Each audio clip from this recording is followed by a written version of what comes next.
and we will try our best as well to make sure we do the right thing by our spouses. And that's why I come here on Thursdays to talk about issues in marriage relationship. I'm not saying I'm an expert, but there's certain things that, as they say, brother and sister, you call yourself down, sit yourself down, talk the truth to yourself. This is what we're doing. I'm not saying I'm better than anyone or whatever. Good evening. I hope you're good. It's just for us to learn from one another so that we can do better by our spouses. Thank you, Word Insight, for joining in today. And like I always say, you can see that topic up there. It's very crucial. These are things that happen in a marriage relationship. Do we bargain for it? Not really. But things happen. We grow into each other. Life happens to us. We grow separately. We grow apart. We grow together. All sorts happen in a marriage relationship. There's so many dynamism to marriage relationship. It's like there is no one season that is forever. You have the ups and downs. You have the times you guys are on each other's nerves. You have the times you're all lovey-dovey. It's part of that relationship. The good, the bad, the ugly, all of it. It happens. But what are we doing intentionally to maintain that happiness, that love, that joy, that understanding, that care, that support, that everything in that marriage relationship? Because guys, if you're not intentional about things, if you're not conscious about how you treat your spouse, tendency is there will be issues most of the time. But we don't shy away from issues. We sit down and talk about it. It's been a while, great woman. Yeah, it's been a while. Word Insights. I respect the fact that sometimes some people go off TikTok a while, or they just take a break and then come back. So it's good to see you. I don't know what your reason is, but it's good to see you. Thanks for joining us on Insight today. I hope you're going to stay to give us more insight about this topic today, manipulations in marriage. Yes, guys, I'm not here to talk stories or fable. Well, I'm going to bring my puzzle later. But this is serious matter. And that's what I always say, dare us talk about it here on Insight. I've had to cancel people, couples, young, all sorts. And most times this will come up. Sometimes it's a bit subtle. Sometimes it's really in their face. And I'm not going to say it's more of a man or a woman thing. It just happens in marriage.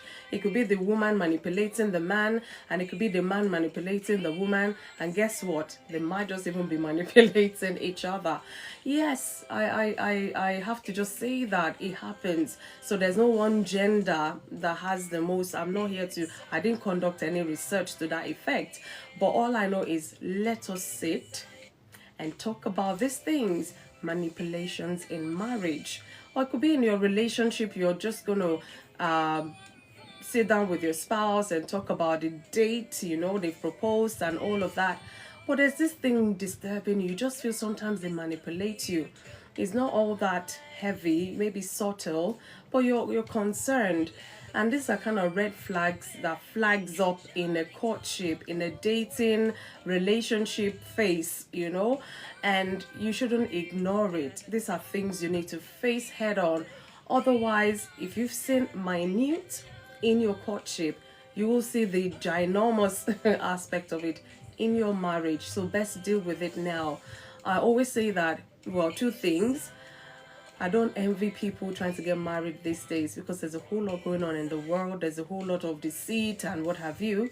But at the same time, if you're in it already, let's do better. Let us do better than we did before.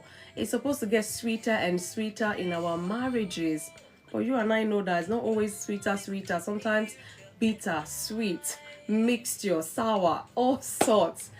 So yeah, just, giving us a kind of warm intro into the topic today, manipulations in marriage. And I tell you, this has broken up so many homes because maybe they don't know how to talk about it, and the person being manipulated have just had it and they're like, they can't carry on with that relationship anymore. Yeah, let's separate for a while, as they say, and they were not seeking help. They were not talking about it. And before you know, it's been 1 year, they've been separated, and they're not even on talking terms. God help you if there's no child involved. Maybe it might be easier to go separate ways, but it's never good to break up a marriage relationship. You guys know I am not for that. But all the same, these things happen. So let us sit and talk about the truth today. How do we handle this? What do we do? How can we, change from this kind of behavior? If it's you, if it's your spouse, it doesn't matter. Please, guys, bring your chair closer, sit down. Let us talk about this crucial topic. Standing and love, oh,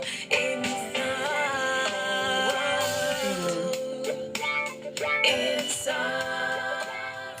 So as usual, I'm gonna bring my puzzle later, don't worry.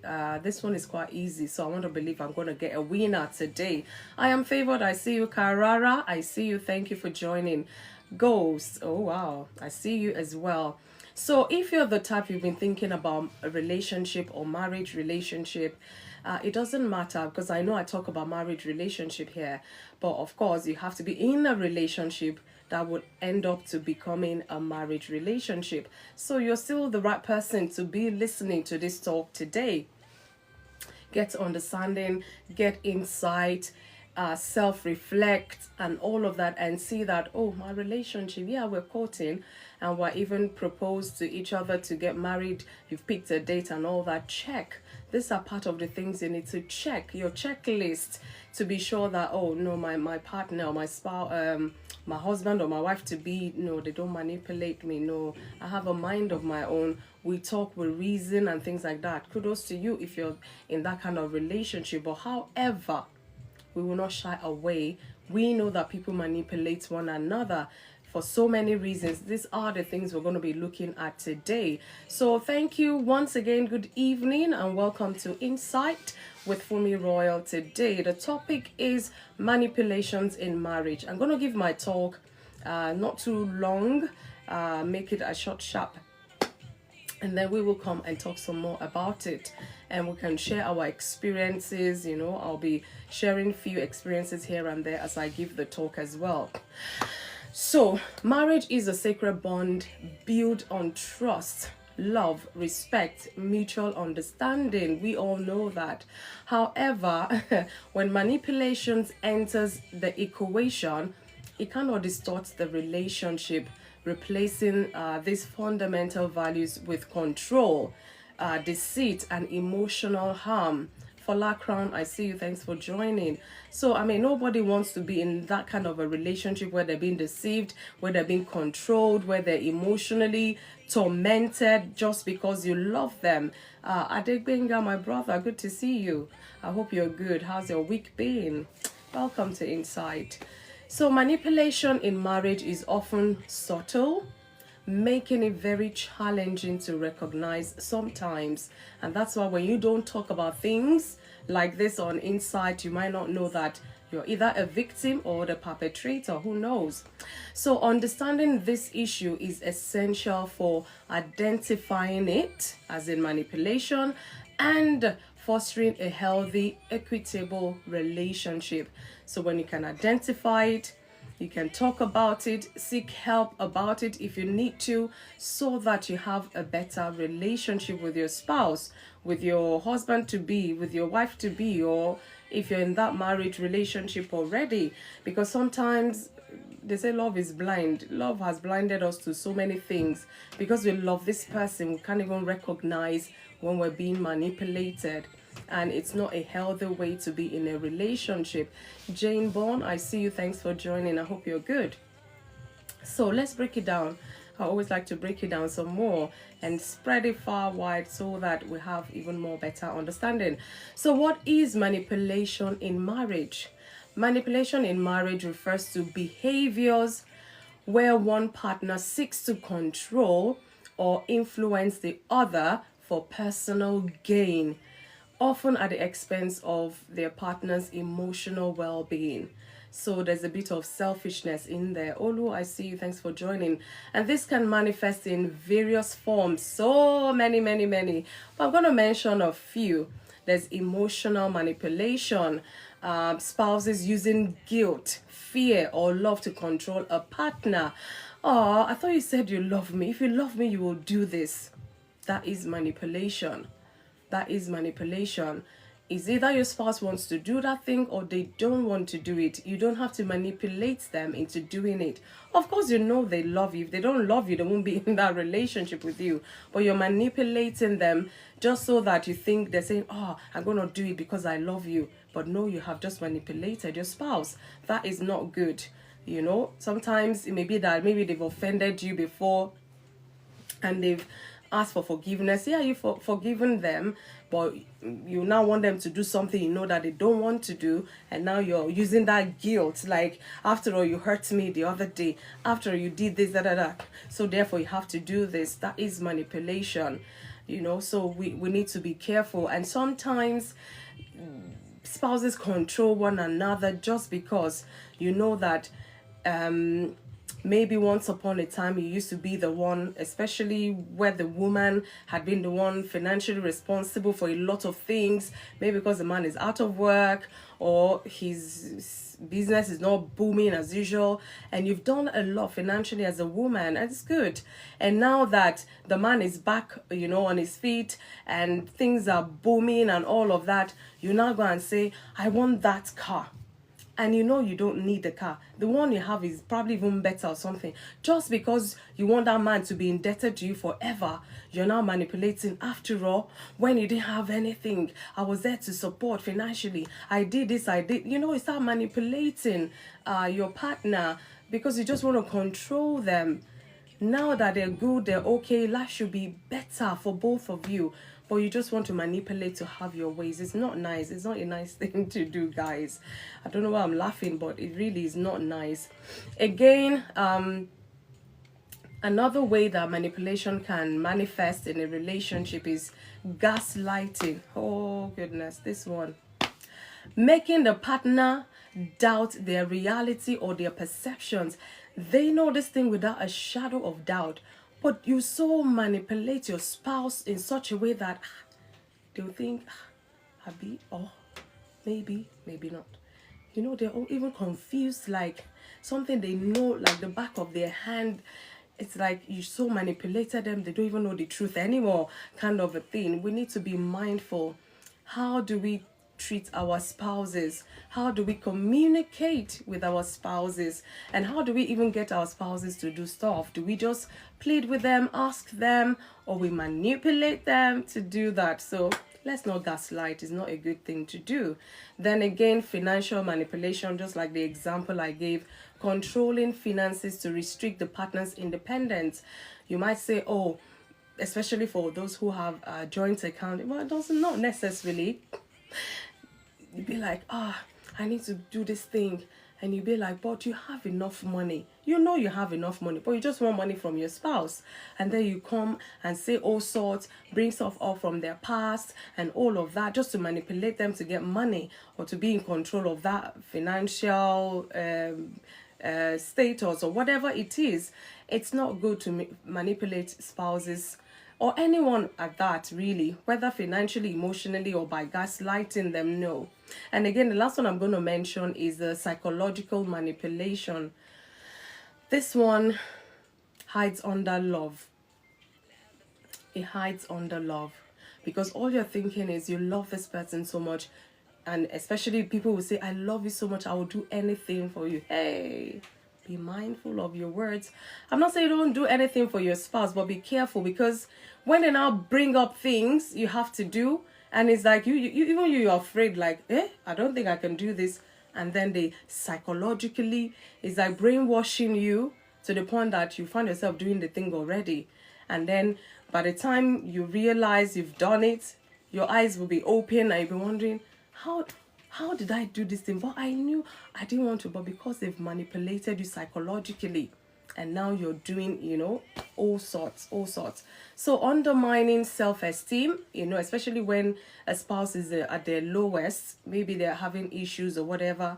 Some spouse will prey on that and manipulate spouses because they know their self-esteem is really low, and they exploit their vulnerabilities. It's not a good thing.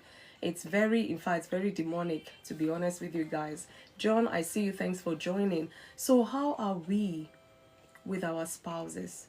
Are we manipulating them psychologically? Are we manipulating them financially? Are we gaslighting? Are we emotionally manipulating our spouses? Sometimes, like I said, it's subtle or it hides under love. Because you love them, you're doing all sorts, and they can't easily see or notice this kind of manipulation. Let's be mindful as I'm speaking. Self-reflection. Self-reflecting is good. Check your relationship. Just check in the last few months. Do you notice if you have manipulated your spouse in any way at all? Be honest with yourself. Yes, be honest with yourself. Are you okay? Something, sis, please. Thomas Fresh, I'm not sure I understand what you've put on there, but I'm okay. If that's what you're asking, I'm okay. I'm just taking it in as well.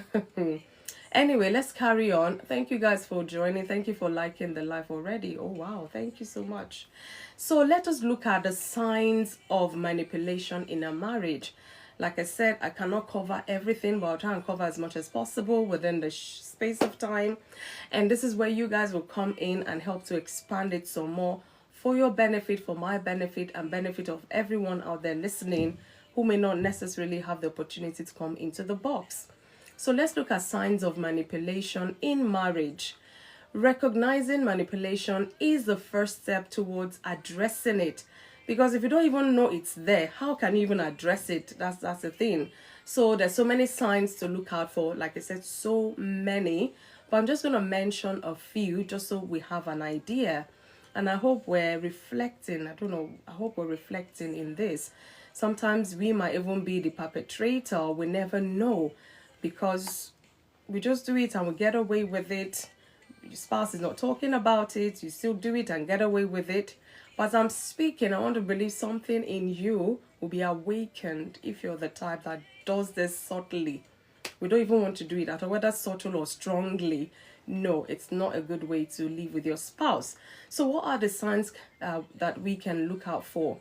So a constant feeling of guilt or obligation to please your spouse. When you're constantly feeling like, hey, I must do this. I feel guilty if I don't do this. That means over time, maybe they've been manipulating you to do stuff. And now this time you're just feeling, hey, unnecessary guilt, unnecessary stress and all of that. So you need to be mindful. These are the signs that may be, not always. So there's always a thin line. But when you know that maybe you have an important meeting and then your spouse just called for you to go and pick up maybe they're dry cleaning or whatever, you weigh it, which is more important, and you know you have to be at that meeting. And then your spouse, maybe over time, their words is, ringing in your mind. So you don't love me enough to do this for me. How often do I ask you to do anything? And those words are ringing, and you be like, okay, you just be late for the meeting and you go, and then you get stuck in traffic just because you want to go and pick their suit from the dry cleaner. Imagine, it shouldn't be like that. Don't let anyone manipulate you to doing stuff. Sometimes you yourself, you know that there's something wrong, but I love them, let's just do and all. But over time, you're indulging them and it might get worse. So let's be mindful. Again, unfair blame for issues in the relationship. When there are issues in your relationship, your spouse, they never own up to their responsibility or their part of the blame, so to say. It's always you are at fault. You did this, you didn't do this. It is always you. They'll never come to say, you know what, this one, yeah, I accept, I admit, and I'm sorry or whatever. No, unfair blame. They blame you for issues, challenges. Even when there are challenges that both of you are facing, it's still your fault. How about? Stop manipulating. It's not good. So I'm talking about signs of manipulation in a relationship. So these are signs you need to look out for, especially when it's a strong one. It happens most of the time, most of the time. So you need to pay attention to it. Another sign is being isolated from friends and family, because your spouse know that they're manipulative towards you. They wouldn't want you to bring your friends or family close by, because your family and friends will smell this manipulation. In fact, not a mile. A mile is too far away. They will smell it straight away. You know, sometimes they might come and visit, and then your spouse will come and say certain thing, and your family or your friend will be like, seriously? Is this how? Is this? And then they will keep quiet, pretend like nothing. Of course, you to jump and do what you have to do. And I'm not so whether man or woman, it's either ways, you know, both ways. And then your spouse leaves, and your friend or family say, come here. Is this how your husband does this or that? Is this how your wife is? You know, family and friends now, we will add salt and pepper to it. You know? And they say, oh, no, it's just this one time. You two, you're lying, covering up. You don't know you're suffering yourself, even your spouse as well. They will isolate you because they know what they're doing, and they know that other people will easily point it out. So they will try. You have a bestie now, or you have that's your friend. I don't just like your friend. I don't want your friend in my house again. Or I don't want it. You know, they will find a manipulative way of separating you from your friend, even though it's not your intention to be separated from your friend. But because of this manipulation, you want peace of mind. You just let your friend be calling you like this, you will not pick up. Just because your spouse is sitting next to you or something. This is how you can identify you're being manipulated. Like I said, there's 1,000,001 reasons or signs to look out for. But I'll mention this for you, and I hope it will awaken something on the inside of you. Another sign you can look out for is difficulty making decisions without seeking your partner's approval. To the point that it's so bad that for some people, they go out grocery shopping. Hey, grocery shopping. You will not even call your spouse to say, my dear, I'm in the stores now. Do we buy the Blue Band butter or the margarine butter or something? Hello? Or the husband say, my dear, I'm at the, what shop would the man, yeah, they want to buy TV for the house. And the man's intention is to surprise the wife with a very big TV. Push, he's been manipulated a lot of times, and the wife's voice is just ringing. And then he wanted to surprise her. You know what? They will still see it. What's the point of surprising? He will not pick up the phone. Oh, my dear, I'm at the store now. Should I buy 79 inches or the 79.5 inches or something? Man, decide. Buy this thing and get off on home. You know, it's crazy and ridiculous. Those are subtle examples I'm giving. But on the high level, I just don't want to scare us. But you can imagine, some people have lost business deals because of spouses' manipulation. Some people have lost connections that will bring them to limelight. Connections that will change their life for better because of spouses' manipulation. Guys, this thing is serious. Let us, think about it and look into it. And be sure that our own relationship is not dealing with their spouses as such. Again, the last one I'll mention is doubting your self-worth or decisions due to your partner's influence. I've had clients, so many clients. I've had cases where someone would say, oh, fine, they've broken up with this person, but everywhere they go, they're still struggling because they don't feel worthy. They've lost their self-esteem, they've lost their self-confidence because their spouses have always said you're good for nothing. Why did I even marry you? Or why did I even agree to be with you? And they will belittle you to the point that you start believing all those manipulative words. To the point that even when you manage to break off that relationship, you can't live a normal life because they've washed you down, they've condemned you, they've taken your self-worth, and then you're struggling. That's why sometimes you might need a professional help, and there's nothing to be ashamed of. I've counseled a lot of clients with low self-esteem. It's nothing to be ashamed of, but rather you're trying to get back yourself. Yeah, thank you so much, Mommy Kato. Good evening. I hope you're good. Thanks for sharing. So guys, I'll mention those, and like I've said, there's so many signs to look out for, but those are the ones that could be very obvious. So check your relationship. Again, what causes manipulation? Because to everything in life, there's always a reason to it. There's always a cause to it. So manipulation often stems from a lot of things. I'm going to mention about 4. There's so many, like I said. but for time, I'll just mention 4. The reason why, what causes manipulation, it's manipulation behavior is insecurity.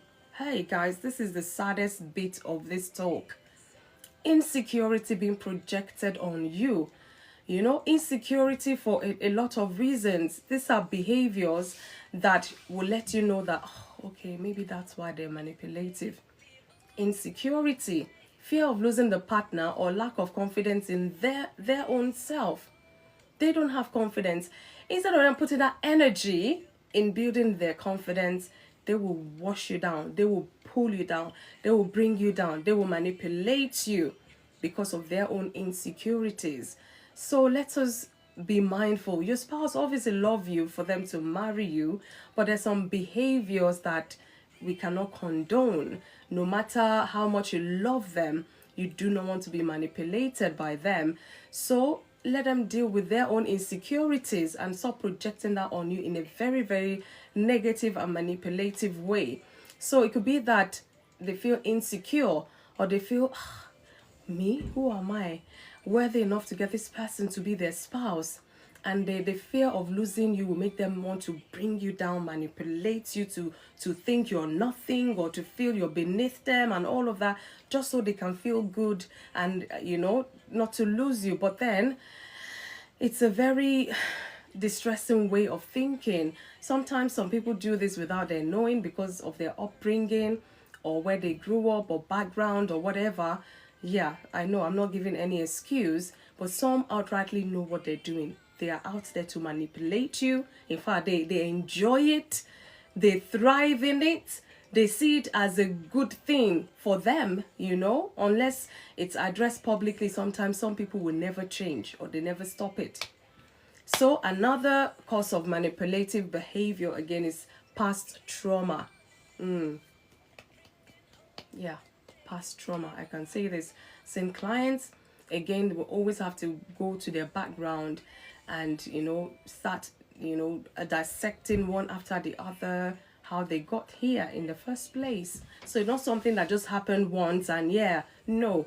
Sometimes it's over time, and it could be from their childhood days. They've been manipulated to do things, manipulated. It's become way of life. They can't even recognize it anymore. And now they're grown up, they're married to their spouse, and it carries on, and they still like that because they've not addressed it, or nobody has ever talked to them. Oh, do you think you're being manipulated by your parents? They say, my parents manipulate me. Never, nah.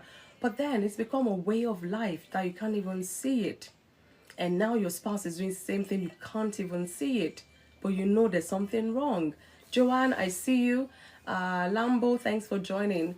Thank you guys for joining. So you can imagine past traumas, previous abusive relationships, or childhood experiences can cause manipulative behavior. Especially maybe some boys who grew up seeing their father, the way they manipulate their mothers or whatever, they see that growing up, and they see their dad getting away with it, their mom always doing do and all of that. And then they've grown up now with that mentality, and they believe that whoever they marry, if they don't, they have to manipulate the woman to do whatever they're saying or they want them to do. And it could be the other way around as well. How you grew up seeing your mother manipulate your father, and she gets away with it, I'm trying to balance this so that I don't think I'm gender biased. No, it happens either way. Like I said, your mom does everything, she gets away with it. Sorry. And it's like, it's good. I like that. She respects my father. It means my father respects or whatever. And you as a young woman growing up, and then you enter that relationship, you're not manipulating your boyfriend. And then maybe he's not wise enough, he marries you, you're now wife. And now you still carry on manipulating. And one day he just wakes up like, wait a minute, what's happening here? And then if care's not taken, there'll be resentment towards one another. And this can lead to separation, it can lead to divorce. We don't want to do divorce, guys. So let us address this issue. Dare we talk about manipulations in marriage on Insight today? Another cause of manipulative behavior is desire for control. A need to dominate the relationship for a sense of power. And this one, still, I don't want to sound gender biased. Mostly we know that sometimes the men want to, some men will marry a professional wife, and then when they marry, they say, I don't want you going back to that office. I'm capable of looking after you and our children and all. You drag this back and forth, and you know that you don't want to fight with your spouse. After a year or two, you just resign at your workplace. Okay, you will stay and raise children or stay and do whatever. Desire for control, they will manipulate you. And if you ask for a cogent reason or a tangible reason why you need to stop work, it's not like there's even a baby on the way. You just sit down 24/7, 365 days a year doing nothing just because your husband says so. I'm not saying disrespect your husband. If he gives you enough reason and you're comfortable with it, it's okay. But most times you find out that the woman stays at home, she's getting fatter. Then the man starts complaining. What are you doing? You're growing bigger and fatter. And then they start picking things. That's manipulation coming in. And then you start going on this diet and your neck is as long as. And then you become skinny again. And then this one say, what happened to all the flesh? The bum I used to slap or da. You cannot please such person. So it's better you address it straight on and stop indulging them. Again, another cause for manipulative behavior, it could be cultural or societal factors. So expectations that one partner should be dominant. In our society today, everybody believes that a man should be dominant. Or maybe, let me not say everybody, let's not do that. Some people believe men should be dominant, so that is a hype thing, that is a in thing, or whatever it is, Who says? And fine, even if men are dominant, but must you be manipulative whilst at it? Food for thought. So these are part of so many causes of manipulative behaviors. Insecurity, past traumas, desire for control, or cultural or societal factors. Those are, mostly what would cause people to be manipulative. Again, there are consequences, guys. Like I say, I'll try as much as possible to expand and balance this talk today. If you're just joining, you are welcome. God bless you. Thanks for joining us here on Insight. The topic is on the screen: manipulations in marriage. It does happen, guys. You and I know it does happen. Whether we're in denial that it's happening is a different thing altogether. Again, let's talk about the consequences of manipulation in marriage. I don't think there will be anyone good as such, but let's go in there. So when manipulation persists, it can erode the foundation of marriage. Consequences that include loss of trust and emotional intimacy. Because when you realize that this person has been manipulative all this while, there are consequences. Sometimes, thank you so much. Instant resentment. Thanks, Nah. Thanks, yeah, I hope you're good. Instant resentment might just come in. And you know that these things does not grow a marriage relationship at all. You lose trust for them because you can't even trust their words. Are they being manipulative right now, or they really, genuine? You start doubting and all of that. And of course, when they start happening, you start pulling back. Emotionally, you're not connecting as much as you should. And it affects all aspects of your relationship, really. So these are consequences of manipulation in a marriage. Another consequence is increased stress, anxiety, or depression in the manipulated partner. Because when you're so manipulated, sometimes you feel you're not good enough, you can't do this, you can't do that, you're stressing all the time. You've just made this dinner, they might not like it because this and that. You throw it out, you cook another one, you're just stressing. Or at times you just be so depressed because you feel you're not satisfying them as much in all areas, not just sexually or whatever. Imagine all of that. These are consequences a partner can go through when they're being manipulated for so long, and then it's distressing them, and they're not bold enough. They've lost their self-confidence to even have courage to even want to communicate these things with their spouses for whatever reason. These are consequences, and we know that anxiety, stress, depression, it's not a healthy way to live. Another one I mentioned is a toxic environment that may even affect the children. So if the children are not in the picture, yeah, okay, all well and good. But when they are children, even if it's a baby will sense something is wrong with between mommy and daddy. Babies too, they have emotions, you know that. Horden, I see you, thanks for joining. Digital cash flow, I see you, thanks for joining. So consequences are you're creating a very toxic environment for your spouse to live in when you're always overly manipulative. And it's another form of abuse, by the way. So I don't know if I mentioned that earlier. It's a form of it is an abuse. I always say it's not until you slap somebody before they say you're abusing. No, there's so many kinds of abuse, and these are part of the psychological abuse that spouses can go through from their spouse as well. So when that environment is so toxic because of manipulation, to the point that maybe when the children are now grown or the children are coming off age and they start questioning certain things, and the spouse that is manipulative, or how dare this child talk to me like this, or how this is, and the child is asking questions from the person being manipulated, like, and then it's like they just wake up and like, what's happening here? Truly, what is happening here? Before they realize they're in a very toxic environment in their marriage relationship. So these are consequences that may cost us the marriage altogether, but we don't want to do that, do we? That's why we're checking ourselves. That's why we're talking about it here. Tell ourselves the truth. Examine yourself. I will examine myself. Am I manipulative of my spouse? Are you manipulative of your spouse? It shouldn't be. In that marriage relationship or any relationship like that, there shouldn't be any manipulation. The last one, again, I'm going to mention is consequences, above all, breakdown of the marital bond, leading to separation or divorce. If you don't deal with that manipulation, you guys go your separate ways, you get another spouse, before you know you start manipulating them, you keep breaking up. When do you want to stop? By the 6th spouse or by the 10th? And it's so amazing that these people, when they break up, they will still find somebody else to latch on. They'll find somebody else to love. There was, I don't understand. I don't know whether the new spouse don't ask, why did you break up with your former wife or former girlfriend or something?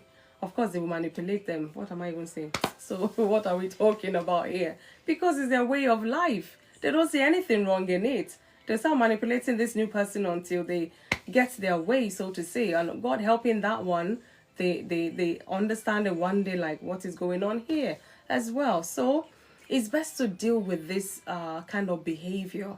And like I always say, if it's too much, seek counseling, seek help from your faith, counseling, maybe your religion, or wherever you can get counseling. I mean, a healthy one, a positive one at that. Because otherwise, you may never enjoy a marriage relationship if this is your way of life. Old habits die hard. That's even when you're trying to change the old habit. When you're not even trying at all, what is there to die? Nothing is going to die. In fact, it's going to keep growing. Jepto Soskin, thanks for joining. I hope I didn't massacre the name. Yeah, thank you so much for joining. So let's quickly look at steps to address and prevent manipulation. I dare to say this as well, and it can only work if we're determined, if we're intentional about, making it work. So steps to address and prevent manipulation. So to overcome manipulation, both partners must be willing to address the issue. You can't shy away from it. You cannot talk about it. Yes, you have to talk about it, guys. Communication, key thing. Intentional, open, honest communication. You have to, maybe it might have to be you first, open and honest and respectful dialogue. I know you might say your spouse is short-tempered or is long-tempered, is middle-tempered, whatever temper they may have. You have to talk about these things. Otherwise, it will carry on and it will get even more dangerous.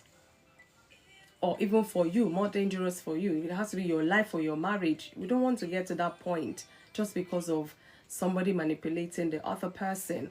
So let us talk about it. Let us be open about it. Let us be respectful about it, because like I said, sometimes some spouses may not know that this is their way of life. And then it's like light shining to that darkness they've been living in. Of course, they will feel shame, they might feel guilt, they might feel all sorts. So we have to do it in a respectful way so that they know we're trying to help, not judge them, so to say. So wisdom is profitable to direct us. Again, another step to address or prevent manipulation is set boundaries. Yeah, in a marriage relationship, sometimes you might have to set boundaries. Clearly define acceptable and unacceptable behaviors. My dear, I said to you, I'm not able to pick up your dry cleaning, whatever. I'm not able. I have this emergency meeting or important meeting. It's been set since last year. What? And then your spouse is saying, you know, if you don't pick up that suit, don't let me meet you at home. You know, you think you watch this on Netflix alone. No, this is on people's reality.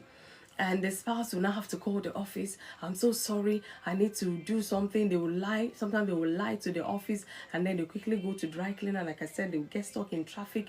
And by the time they go back to the office, you know, she's entering or he's entering the meeting, and they just say, oh, that's about it for today. You've missed out on that. And yet you're chasing that promotion. What do you think is going to happen to you at work? Oh, they're going to say, oh, well done for all the lateness. Well done for not attending. So we're going to promote you now to the next level. No, it's not going to happen. If care is not taken, you might get query. You might get warnings and things like that just because you had to pick up. Why can't you pick it up after? Oh, because they would have closed. Hello. This is a manipulative way that it can cost people money. It can cost you even your life. It can cost you a lot of things. So sometimes you have to set boundaries. Both of us sit down. What do we allow and not allow? What do we accept or we don't accept in this marriage relationship? There is nothing couples cannot talk about. Buddy, I see you. Thanks for joining. Much love to you as well. Thank you. Again, like I say, seek counseling. Hey. I cannot overemphasize this, not because I'm a counselor, because sometimes it could be beyond us. Sometimes when people are set in their ways, they never see that you're telling them something, they're not even hearing you. It might take a counselor or a third party for them to hear. And why are you doing this? For their own good, for your own good, for the good of your marriage, so you can enjoy that marriage, not endure. It's not always easy to address this in a spouse. Trust me, it's not. But we will not keep quiet because we want to enjoy that marriage relationship. Seek professional help. They can guide couples towards their healthy dynamics. And then, you know, when you give instances, you can ask your spouse, if it's not too much, please can you help me pick up my suit from the dry cleaner? Oh, my dear, I have this urgent meeting. Okay, oh dear, don't worry. You can pick it up tomorrow. I'll pick it tomorrow or something. That is how that conversation should have gone. Not like, if you don't pick it up, don't come back to the house. Oh, hi, that is manipulative. That's not healthy. Again, another step to address or prevent manipulation is empower self-esteem. Build confidence to resist manipulation. If you're not confident enough, you know that you're being manipulated, but you just keep quiet, taking it. You're losing self-esteem gradually. You just get to a point that you can't even address that issue because you've totally lost all your self-esteem. And then their confidence is rising because they're getting away with manipulating you. Domina 29, I see you. So you have to do stuff that can empower you, learn about things that can happen in a marriage relationship. That's why I'm here as well. Let's talk about those difficult things that breaks up a marriage, those difficult things that doesn't make us enjoy our marriages. It's hard to talk about because these are things nobody will be proud to come and say, I manipulate my spouse. And everyone say, well done. Let me even use my clap. Imagine coming on inside and you come and say, Guess what, FunmiRoyal? I manipulate my spouse, and I'll do this. Hello? Nah. In fact, I don't think there's anybody that will come out boldly to say that they manipulate their spouse, because it's a shameful thing. It's not a thing you should be proud of, or one should be proud of. So, let us build confidence, resist manipulation. You know, it could even be friends, families that are manipulative. Not just your spouse, but that's an extension. But today my focus is on marriage. So that's why I'm going to stick here. So cultivate mutual respect as well. Mutual respect for one another. Your yes means yes. Your no means no. Your maybe is maybe. We all know what maybe is. You might not be able to. It's like 50-50. If you're able to, kudos, because you decide you are able to. Not because somebody's manipulating you to always, do what. Prioritize equality and understanding in that marriage relationship. If I'm able to do something, of course, I will do it. If I'm not able to, sometimes, of course, we do things sacrificially, don't get me wrong. But when you're being manipulated to do stuff all the time, or most of the time, that is not healthy. That is not healthy. The way the day this person is going to burst out, oh my goodness. I hope that marriage will last. Emerald, thanks for joining. I'll move on. I'll just round up so we can, come and share our views. The role of faith and support system. Like I say, this is my belief. Faith and community can also play a vital role in addressing manipulation. Thank God for the word of God. So seeking spiritual guidance, prayer, and support from trusted mentors or groups, for example, a church, can provide strength and clarity. This is how I know a healthy church should be. You and I know there's so many kinds of churches there. That is not my topic for today. But a trusted church, a trusted family, a trusted mentor, that is what I'm here about today. For example, a scripture in the Bible says in 1 Corinthians 13:4-7, you can read that because of time. I'm not going to. It all emphasizes on love's true nature, which is patient, kind, and free of selfishness. That way, you're not manipulative. You love your spouse. When they can do stuff, you accept it that they can do it. And when they can do something, appreciate them. Don't think because you manipulated them, that's why they're doing it. No, let's not be cocky or whatever it is now, please. So, in my conclusion, manipulation in marriage undermines the sanctity and the harmony that a relationship should nurture. By recognizing the signs, addressing the root causes, and committing to positive change, couples can restore trust, respect, and love in their union. And it is possible when you do it intentionally and consciously. A marriage free from manipulation is one that thrives on mutual support and understanding, reflecting the true essence of partnership, not manipulationship. Hey. Another word, let me clap for myself. Not manipulationship, but partnership. That's the essence of it. We're not meant to manipulate one another. Not even subtly. No.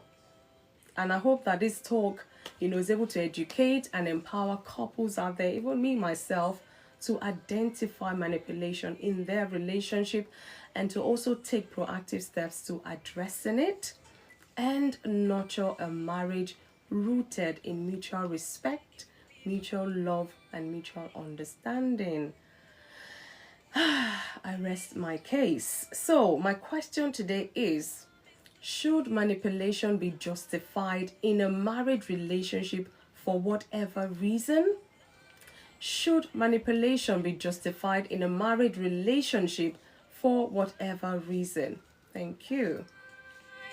Let the dawn of a new day bring understanding and love. Oh, inside. I see you, Erica.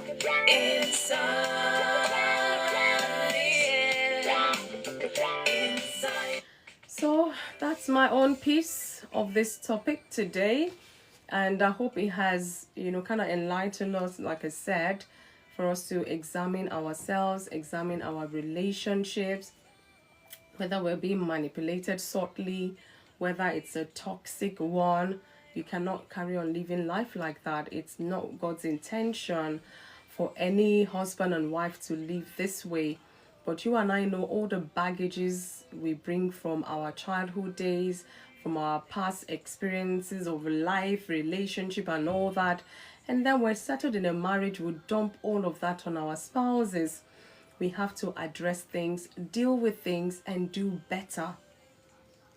And then we might just be able to enjoy that marriage. Fear of God, I see you. So, guys, send me an invite if you have something, pressing you want to share with us. Let us reason together. Let us talk about these things together. Manipulations in marriage is our reality. It's happening. You might think, oh, no, not in my relationship.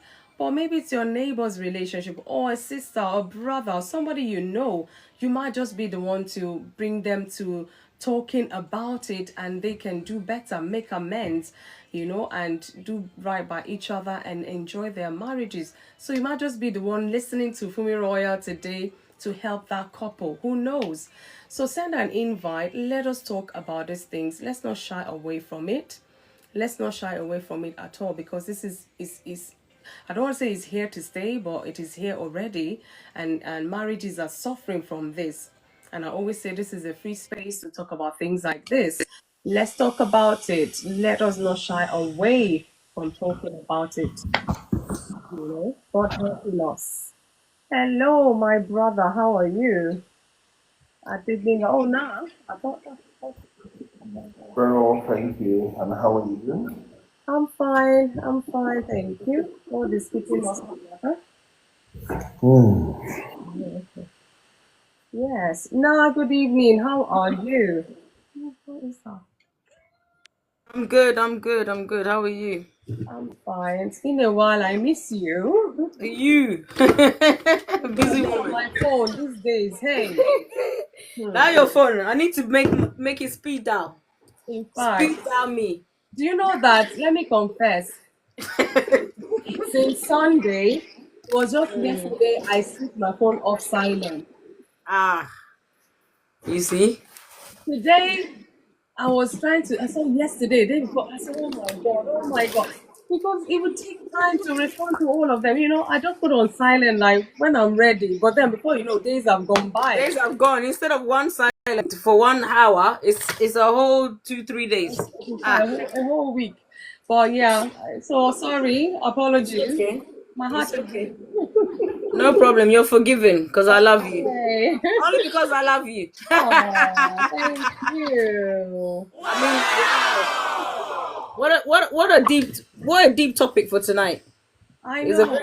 very deep topic. I But know. one thing I would say is, I mean, you've said a lot, but one thing I would say is people pleasing. For me, having that kind of trait makes you vulnerable to being manipulated in a marriage or in any relationship. Yeah. Because, and I used to have that problem, but I don't have it. Thank God. I've learned to be assertive. I've learned to set boundaries. But Okay. sometimes, like we learn it from our parents, we learn it from, like you were talking about, you learn it, like they never say no to people, they're always I overstretching only the themselves. Guamo. No. Okay, let me mute. Oops. Let me mute. They're always, overstretching themselves and stuff, and you learn it from people around you, and you grow into that kind of person where you can't say no. You always want to do everything by other people at your own cost, like you said.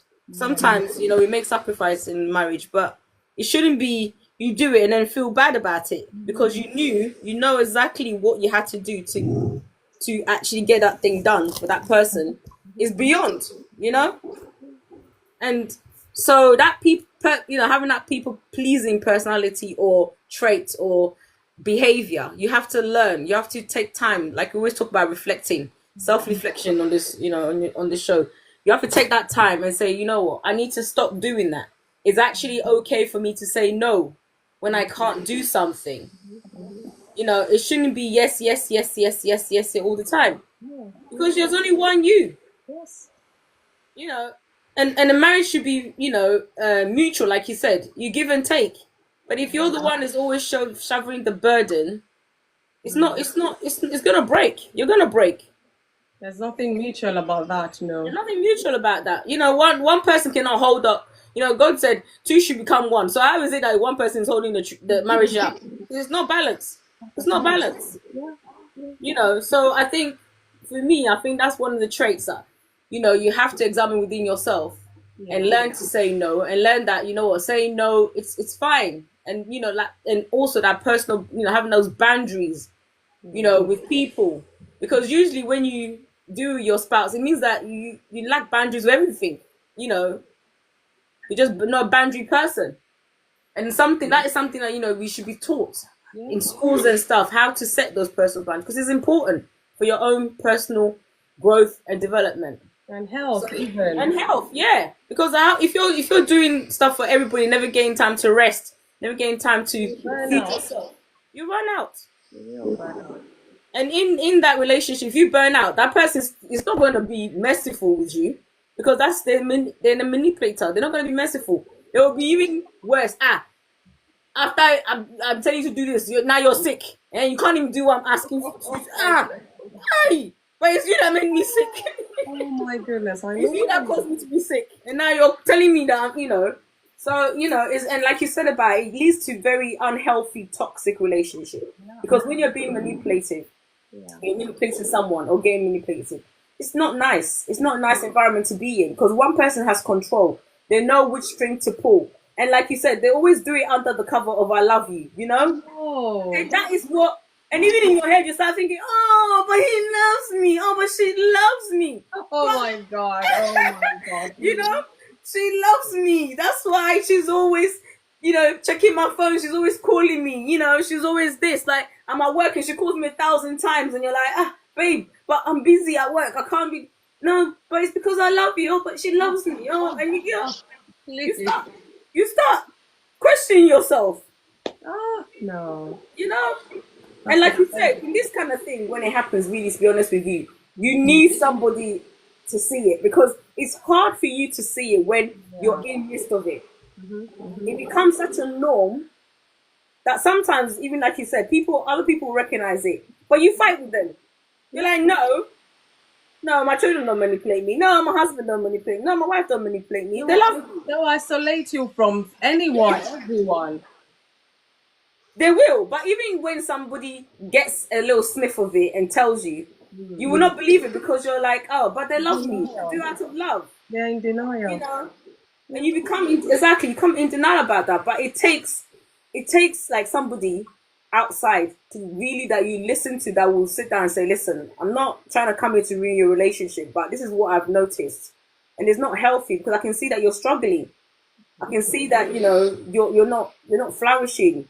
You're tired all the time because you're constantly trying to do things for everybody else and no time for yourself. And actually, it shouldn't be balanced. That's not a healthy relationship.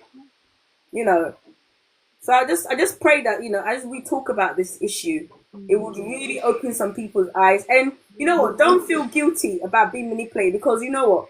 For it to happen to you is because you're a caring and a good person. Yeah, that's You're a good person, honestly. Who are not kind-hearted. To be honest, vulnerable ones. Yeah. Yes, it happens because you're a kind-hearted person, and people can see it, and they know that if they ask you for something and they go quiet, and then and then pretend like they're sulking. Next minute you're like, is it? You know what? I can try. I'll try. Let me see. But you can't. You can't. But you're still gonna try. And that pressure you're putting yourself is not needed. It's not needed. If somebody cares, they can't say no. They can never say no. You can never say no. I mean, I had to learn that no is not a bad word. And trust me, now I say no. I say no. I'm practicing no so much. I think I say no to a lot more than I should sometimes. But I'm building myself up to have that confidence. And to be like, it's okay. So it's a very, very, very important topic. And it starts subtly. For example, you talked about it, that sometimes there's different levels of it, but the subtleness grows. Because for the person, if I'm able to, let's say for example, I know what to say to you to make you do what I want. Yeah. Yeah. What stops me from using it all the time? And these are And this how is why I told you to, you always yeah. have your way. You will have your way. So why would you want to stop? Why would I want to stop? Exactly. Why would I want to stop when you always say yes to me? When I know how to ask you. So, it's a very unhealthy thing. I think when people realize, like you said, teaching about the symptoms, how it looks like, sometimes it's not even people are even isolating you. Sometimes even they let you have people around you, but they'll just be talking down about everybody that even you yourself, you'd be like, let me just avoid these people just for my peace in this house, because you talk to this person, that your friend. I don't like her. I don't like the way she acts. That your bad influence. Yeah? Not your sister. I don't like how she. So you want to He's with everybody.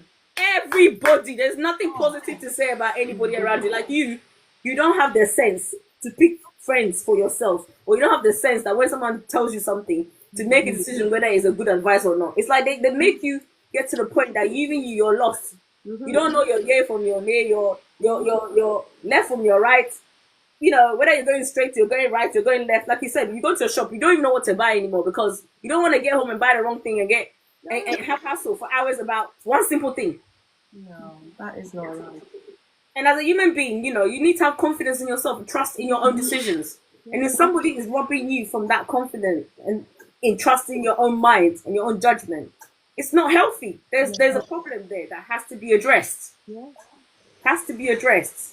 And for me, a marriage should be based on honesty and transparency. And I think when you're manipulating something, you're not being honest. You're not being honest. You're not being honest. You're not being transparent. You're not being fair. Trust can never grow in that kind of a relationship. Exactly. Trust can never grow, because once you find out that person has been manipulating you, honestly, you question everything you had with that person. You question it. And how do you then rebuild that? The damage that it does is you can't underestimate the damage. Sometimes it's irreparable. I'm telling you. It's irreparable. Yes. So we need to pay attention. We need to examine ourselves, examine the person we're saying, okay, is this person treating me right? Are my views heard? Or taken into consideration? Is this person being reasonable? And if that reasonable scale is not balanced, then you have to have conversation. In marriage, you have to have tough conversations. Yeah. You have to. You can't just sweep things under the cover and the carpet and think that it's going to be fine. You have to address them. That's the only way you're going to have a chance of making it. Because if you don't address it and it erodes too far, but one day you just get up and be like, I'm done. You're not even going to even have the strength to even want to resolve issues. And that's very dangerous for any marriage relationship, really. Yeah.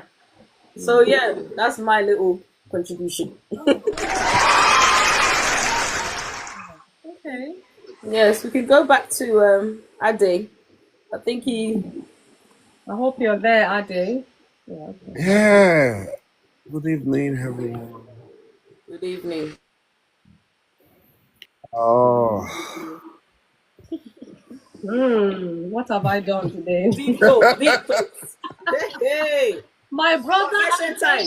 my bubbly brother is so calm today. I said, what have I done? Self-reflection.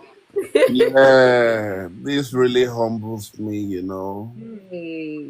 Thank you, You Jesus. see, the thing is,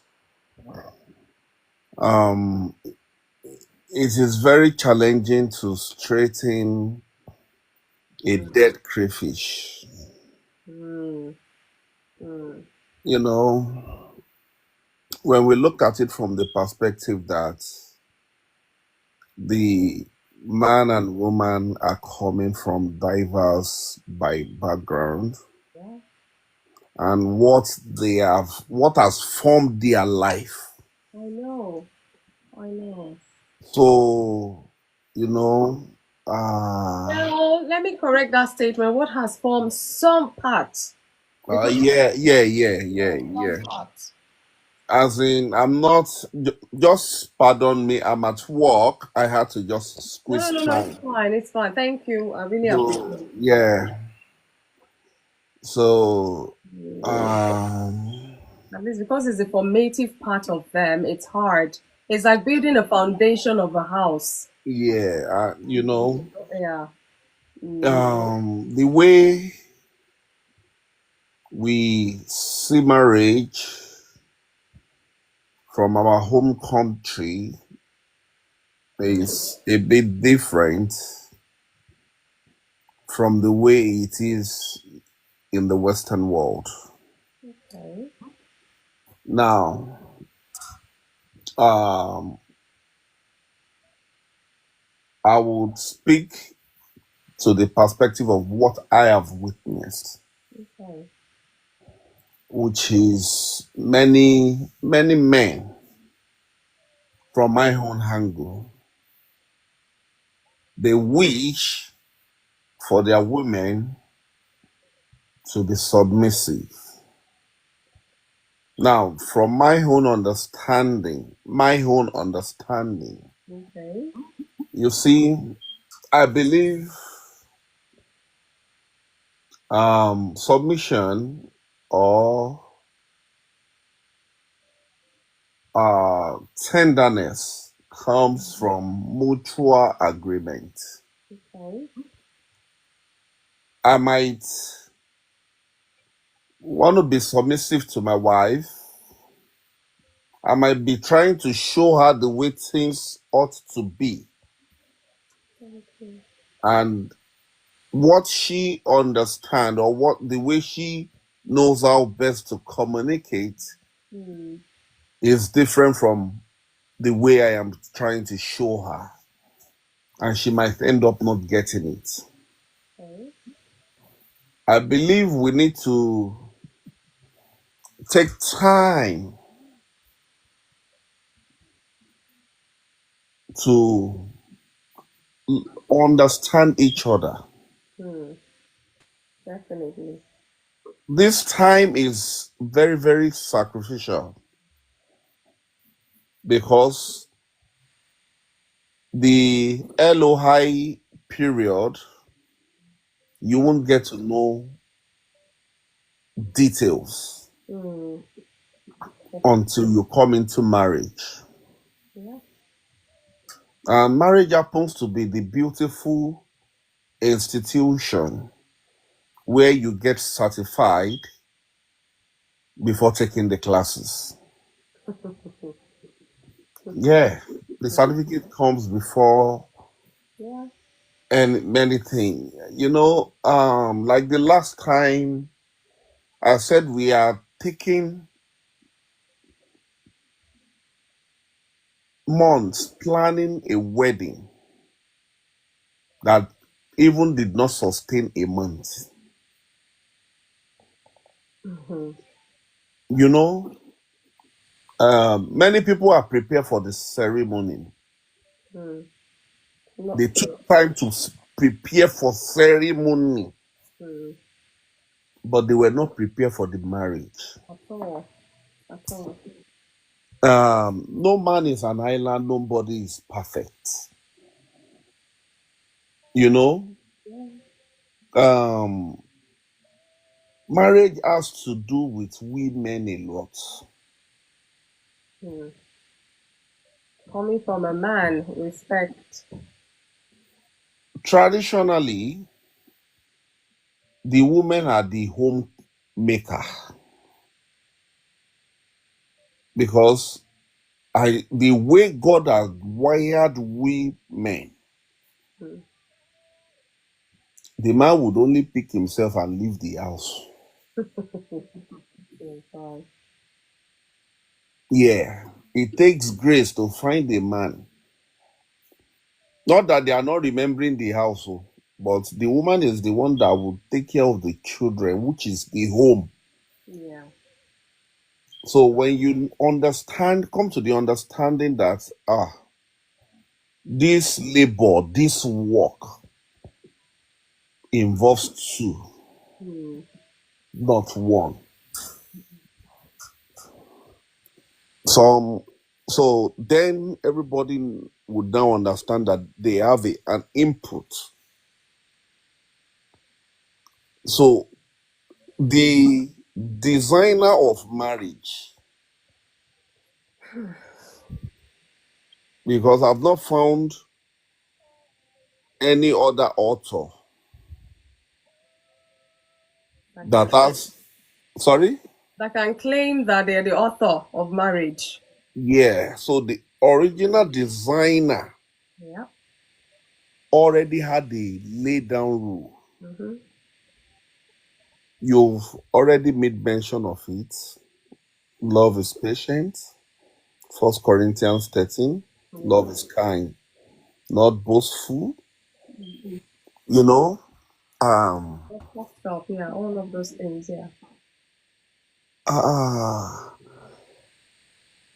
well, love is commitment. Mm. It's a day in, day out commitment. Oh yes. Mm-hmm. That, oh, okay, not giving up. It is very important that men understand this. Yes. Very much. Some women, it is only love that we need to correct them. Yeah. When correction comes in love, women are not really difficult, except love is not enough. Mm. Mm. It is only when love is still not enough a woman can be proven challenging. Mm. Yeah, you brother. And we have some women who are very meticulous Mm. as well. Yeah. Due to past relationship, they have varieties of experience that they are running with. Mm. That is clouding their mind from even seeing the good that is right in front of them. Yeah.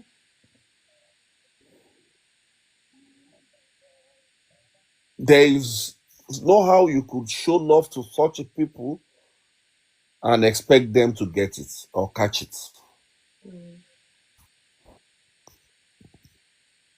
So it is always good that every marriage, every home Mm-hmm. is built on love. Yeah. True and genuine love. Yeah, true and genuine love. Because you see, when you say a woman is beautiful Mm. and you are after the beauty, sooner or later, Mm. Mm. except grace sustain such beauty. Yeah. And you see, even beauty, the woman has to keep working on herself Yeah. for her life to flourish Mm-hmm. in that beauty. Because it is something that is radiating in her that is attracting you to her. Mm. But many at times might miss the purpose. Mm. So marriage is a continuous institution we learn day and night from. I like that. Mm. But the most important thing is always have a open mind to forgive far ahead, Mm. even before any wrongdoing. Yeah. Because there is no way you won't wrong each other. Oh, that's inevitable. And have a level playing ground for communication. Mm.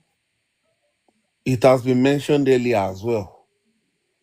But you see, Oh, sorry, darling. Sorry, dear. You know, men should learn to put in more effort in marriage. Yeah. The reason is because, you see, women, yeah, we need to care more. We need to be there. Yeah. We are the head of the home. It is our home. Yeah. When a woman is leaving everything just to come and take your name, the name that she cannot take to bank. Who says?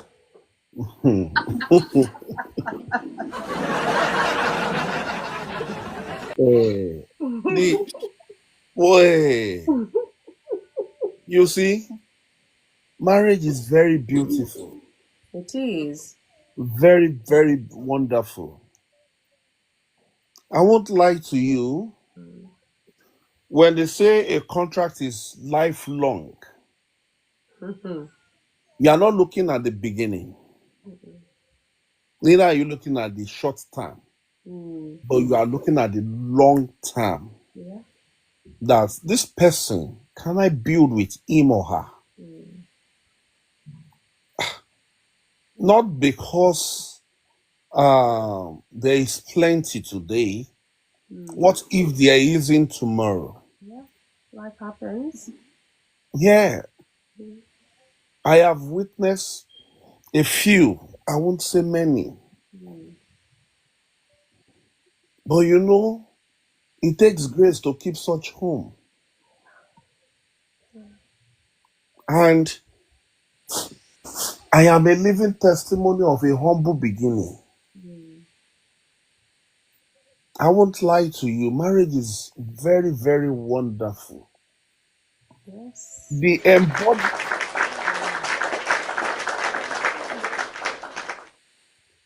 I concur. the embodiment of blessings I personally have received in life. There was an instruction that go and get married. Even when God came, that go and get married, I had nothing as at that time of going to get married.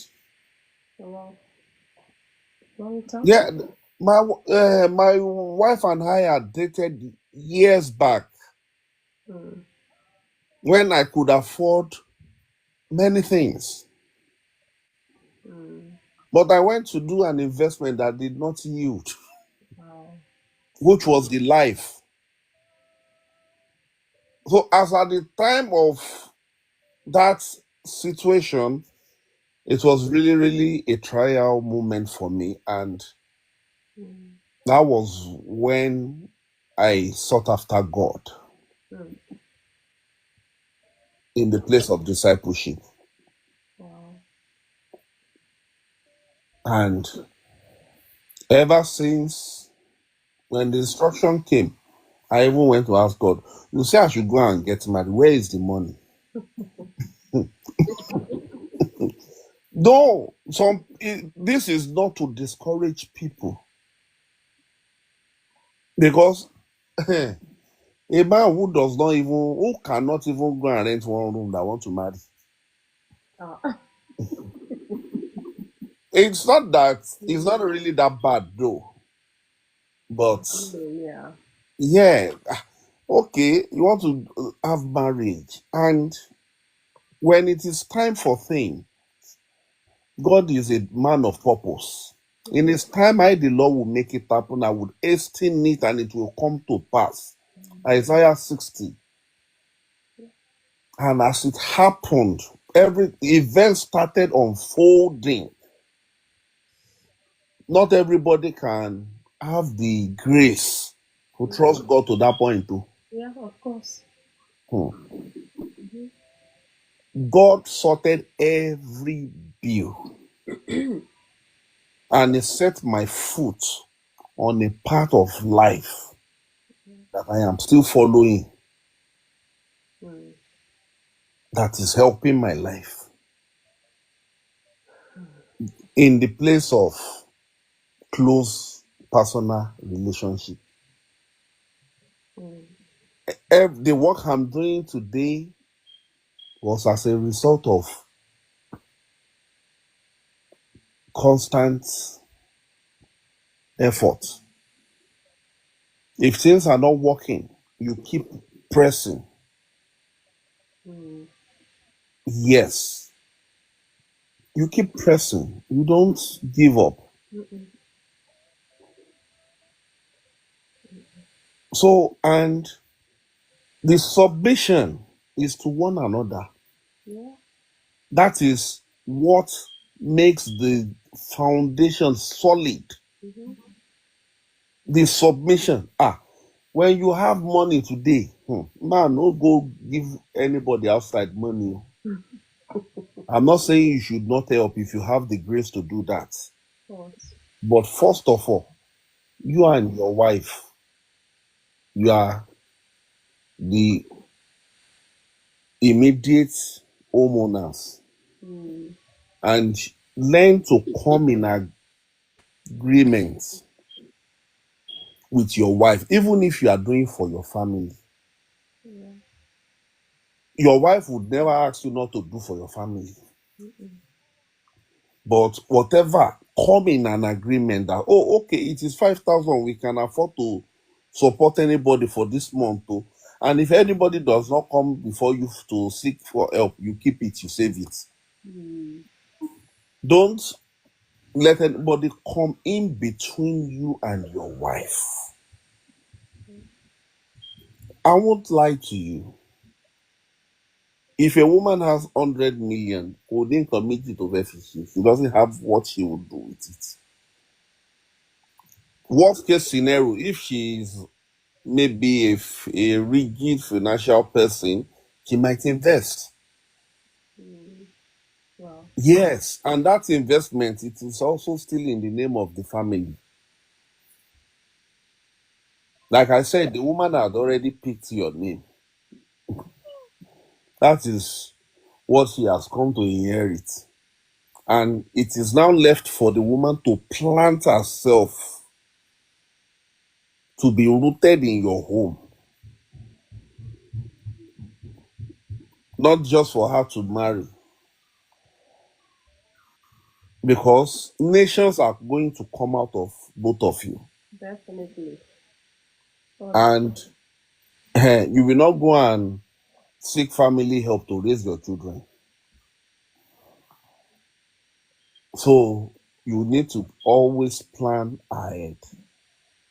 Whatever savings you put in the bank, you save in advance for the future of the children.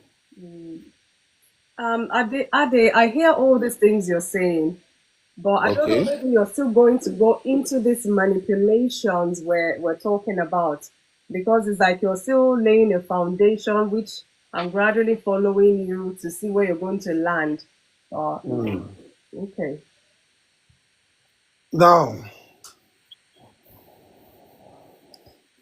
I've seen Oh. a, a case of several manipulation in marriages.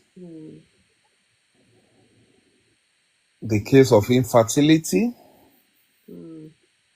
Oh. you know, a woman who had fibroid in a very advanced stage claimed ignorance, and the man argued that you can't tell me you don't know that you had this at this stage. You know, what do we call this? And the same woman had been pinning it on the husband, that the husband cannot even impregnate a man, and he calls himself a man.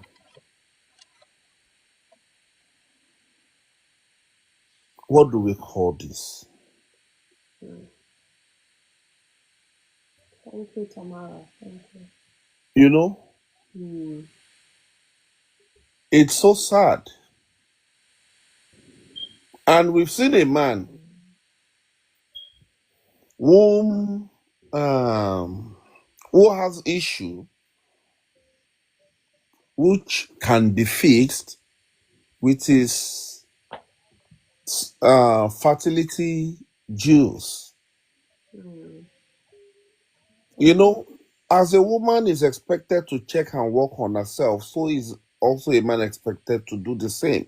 Of course.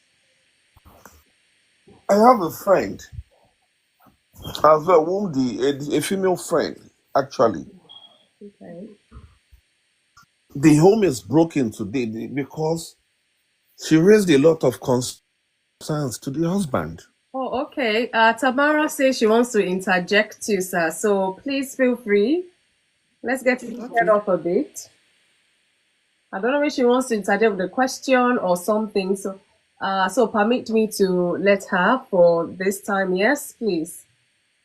Please let her come in. Okay, Tamara, let's hear you. Oh, not now. Oh, Okay. hi, good evening. I was only asking because it's a bit, I mean, we're all listening. And sometimes when you interject to make the life more fun, a bit of Yeah. Well. questioning, what about this, what about that, for the person that is really explaining. So sometimes it makes it more fun. So I'm just asking if we can. Yeah, you can. That's why we're here. In fact, that's why I say people can express themselves, and sometimes people can may not agree with what they're saying. It's not all the time, but I mean, inside this is we're here to get insight. I might share your opinion, you might not share mine, so it doesn't matter. So please feel free. All right, thanks. All right, thank you. So yeah, go on, Ade, please. Okay.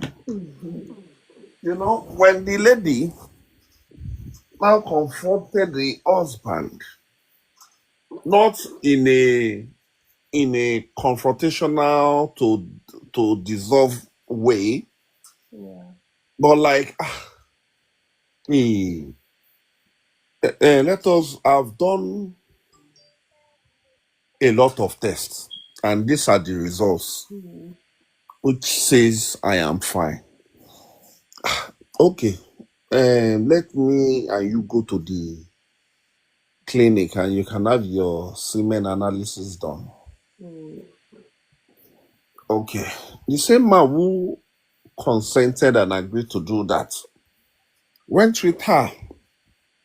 But you know, when a woman is of the age of childbearing, Mm-hmm. it raises a lot of concern Of course. if it's not coming forth. Mm-hmm. The same woman went to pursue the result after prompting the husband to that they should go for the Test. result. Okay, result. So the woman got the result and brought it home to discuss with the husband. And the husband said that result cannot be true. After discovering that the result is not favorable. Oh. Yeah. And they requested that they should both come to the clinic so that some recommendations can be made. He refused Hmm. to go. The wife did all she could to Hmm. encourage him. But the husband was a nonchalant person, and he was living an irresponsible lifestyle, which was,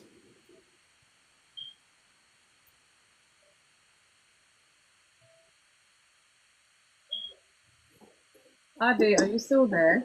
yes, I'm here. Yeah, which was not pleasant. So After a while, the wife decided to move on with her life, Mm. as the husband would not accept. Debbie, good evening. So these are the few experience I've seen. Let me leave the stage so that other people can as well contribute. All right, thank you. It's amazing. A lot of manipulations, a lot. Some people play ignorant of it. Some people are actually ignorant of it. But my question is, should manipulation be justified in a marriage relationship for whatever reason at all? You know, that is the question. That is the main question, because this will help us expand it some more. Like, we're all here with different experiences, and to share that so we gain more knowledge. But overall, we know manipulation is not a good thing. I'll just leave it at that. So now over to you. I'm going to pass it on to you. Excuse me. Can Lovely I talk? greetings. Good evening, sir. Hi. Good evening, Fumi. How are you? I'm fine, thank you, sir. Long time no see, sir. Yeah, I hope well, you're good. that's life. Sometimes we see, sometimes we don't see. I know. Hey. You know what? This is a very interesting topic. Yes, sir. I want every participant to understand that ignorance is a destroyer. Okay. Yeah. Ignorance is a destroyer. I have a life experience. I won't mention name. No, it's fine. Yeah, he married 10 years. After 10 years of marriage, no kid, no child. And you know what this family did? The family sent somebody from home, from village, to come and inform the wife that we are coming to throw everything you have in that house. We are throwing them out. His network is poorly. Ah. It's terrible. It was a terrible experience. Okay, somebody now met the man and he explained, this is my problem. A very close friend, this is my problem, oh. And the man said, the friend said, don't worry, you don't have to cry about that. He took him to a gynecologist and they said he should go for a test. He went for a test. You know, when we are very small, when we are very young, if a man and a woman are living together, there is no kid, they will say the woman is barren. Until we went to university and we discovered so many things that ignorance has put upon our people. So after the lab test, they discover this man contacted gonorrhea sometimes, and he did not cure the gonorrhea very well. And there is no egg in his sperm, no more. It's made him sterile. That's why he could not impregnate his wife. So the gynecologist said, go and bring your wife. He went and he brought his wife. They said both of them should go and do tests. Can you believe that the woman had no problem? Oh. And the gynecologist said, we have to cure both of you because after you contacted this gonorrhea, you've been sleeping together. You've been sleeping with each other. So the first thing the man did was cure that thing for both of them and ask the man to go and buy certain drug, medication, so that use it after 40 days. Don't have any sexual intercourse with your wife. After 40 days, come back and do the test. So after the test, the gynecologist said the man is okay now. He should go and have fun with his wife. I'm telling you today, they are having 5 kids. Wow. And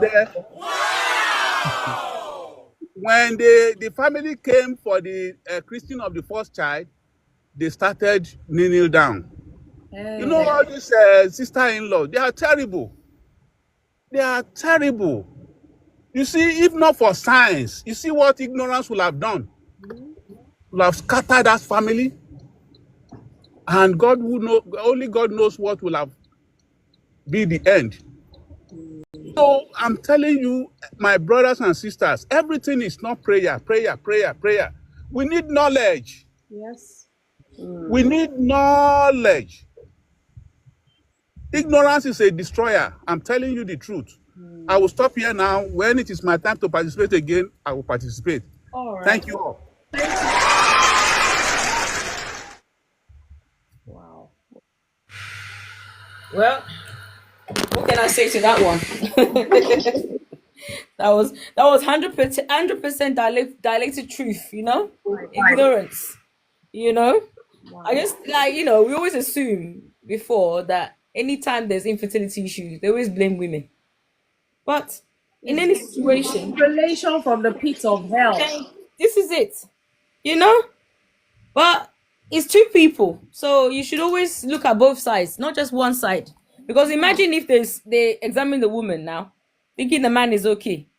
They never would have got to the root of the problem. Oh. And the blessings of children will never come. So, you know, thank you for sharing. I think the next person we've got is Ayo.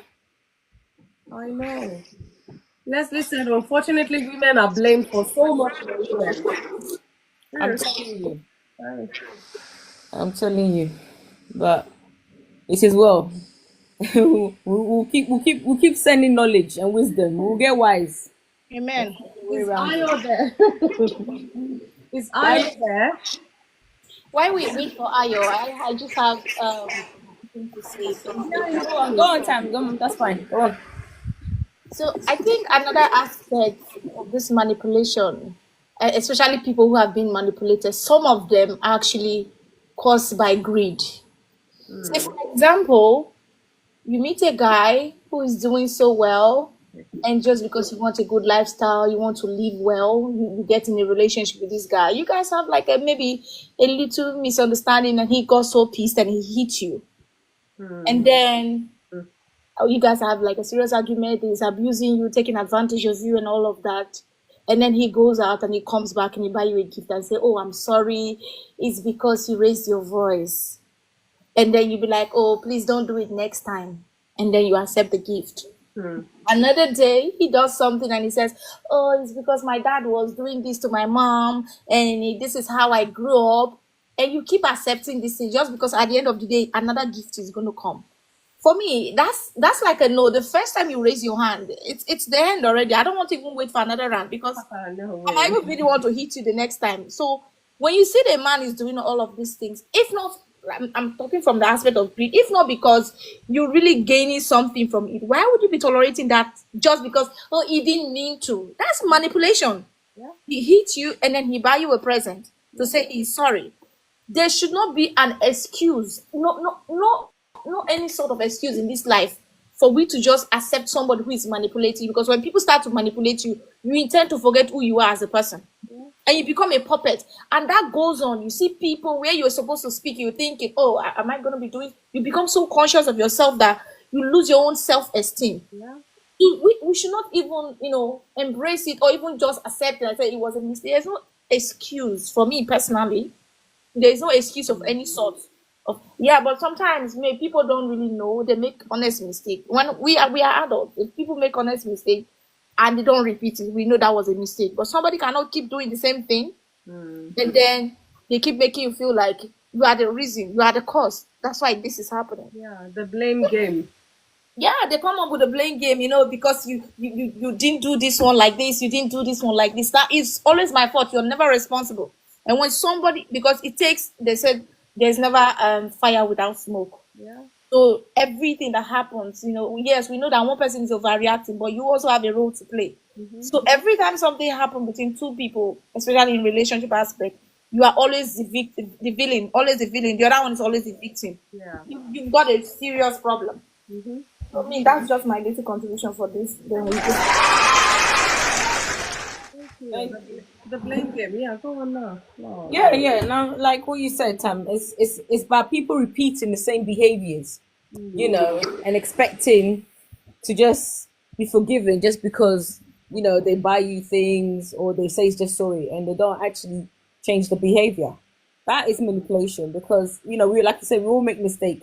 You make mistake and then you apologize and you learn from it, never repeat it, then it's fine. But if you keep repeating the same patterns over and over again, then you're going down the manipulation route. That's not acceptable. Yes, so I think we got so lover spoken. I think we're going to Leslie. Yes. Good evening, Leslie. Good evening, panel. Good evening. Good evening, everyone. Welcome. Thanks for having me today. good to have you. Thank you. The floor is Yeah, yours. before I start, I just want to make a slight correction to Mr. The Lover of Good. Yeah, wonderful thing about the ignorance. I just want to say prayer works. The problem is not prayer. The problem is that people don't listen or they don't want to, or if the answer does come, they don't want to do it. So a lot of times prayer is one-sided, whereas it ought to be two-sided. People don't wait to listen to what God has to say. And oftentimes people are praying religiously, not really praying because they want to hear from God. They're just praying as an activity. They've So I just feel I need to correct. decided in their mind what they want to do. They're just Yes. praying for praying's sake. Yeah. And the scripture is very clear that God does speak and he does give counsel.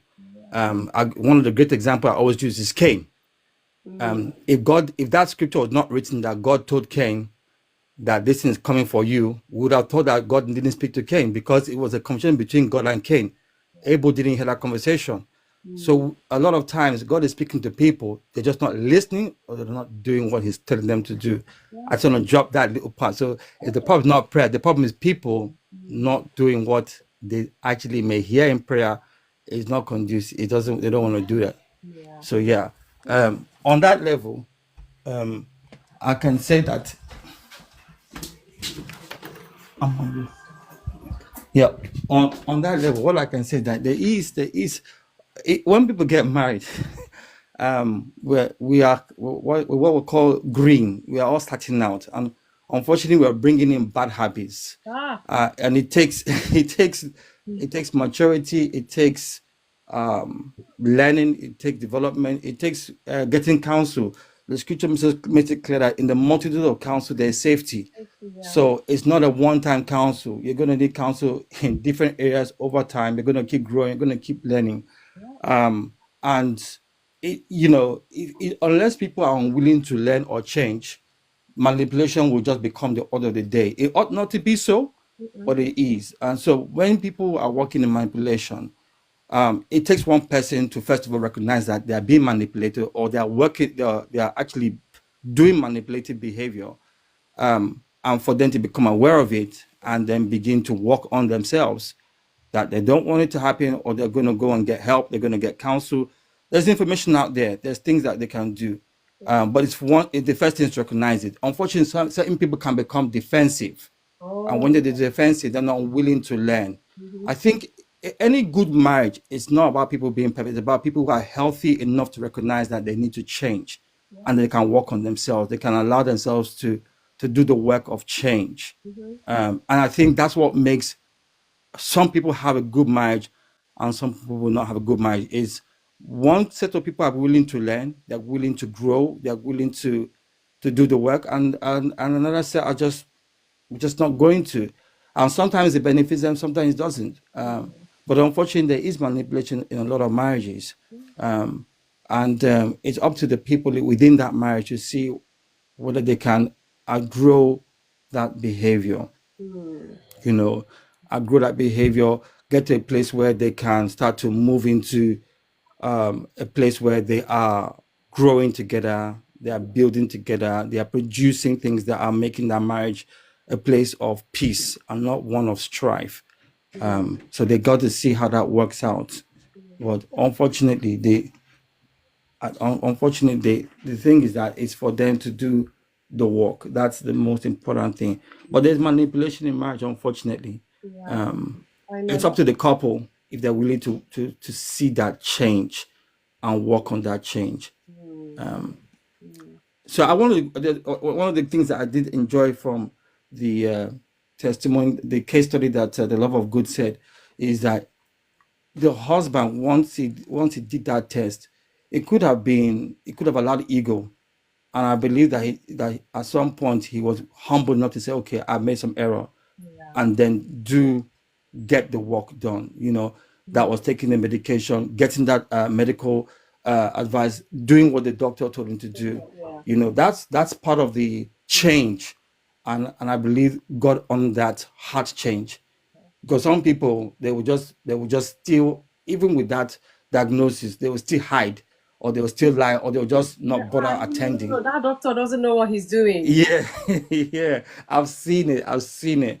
You know, and I think, unfortunately, what I've seen I've had a couple of marriages just in the last year or so, where you can see that the marriage is heading to disaster, and by the grace of God, you say, hey, I think you need to attend this marriage course, or I think you need to check out this information, or you guys might need some counseling. And they were just like, no, we're okay, we're fine. And I'm like looking at them thinking, don't, don't think because you're making so much money, you think everything is fine. There's a lot of issues in your marriage. There's a lot of behavioral problems. Yes. The two of you are not connecting. You're growing apart. Yes, you have what the world looks at materially speaking, but spiritually you're not connecting. You're going apart, and unfortunately, the marriage didn't end well. You know, so you can see it ahead of time. The Bible says that a wise man sees danger ahead of time, and he avoids it. And when you try and counsel some certain people, I think a lot of people, I think what I've observed in certain ethnic minorities is that when it comes to marriage, they don't feel they need to do any research.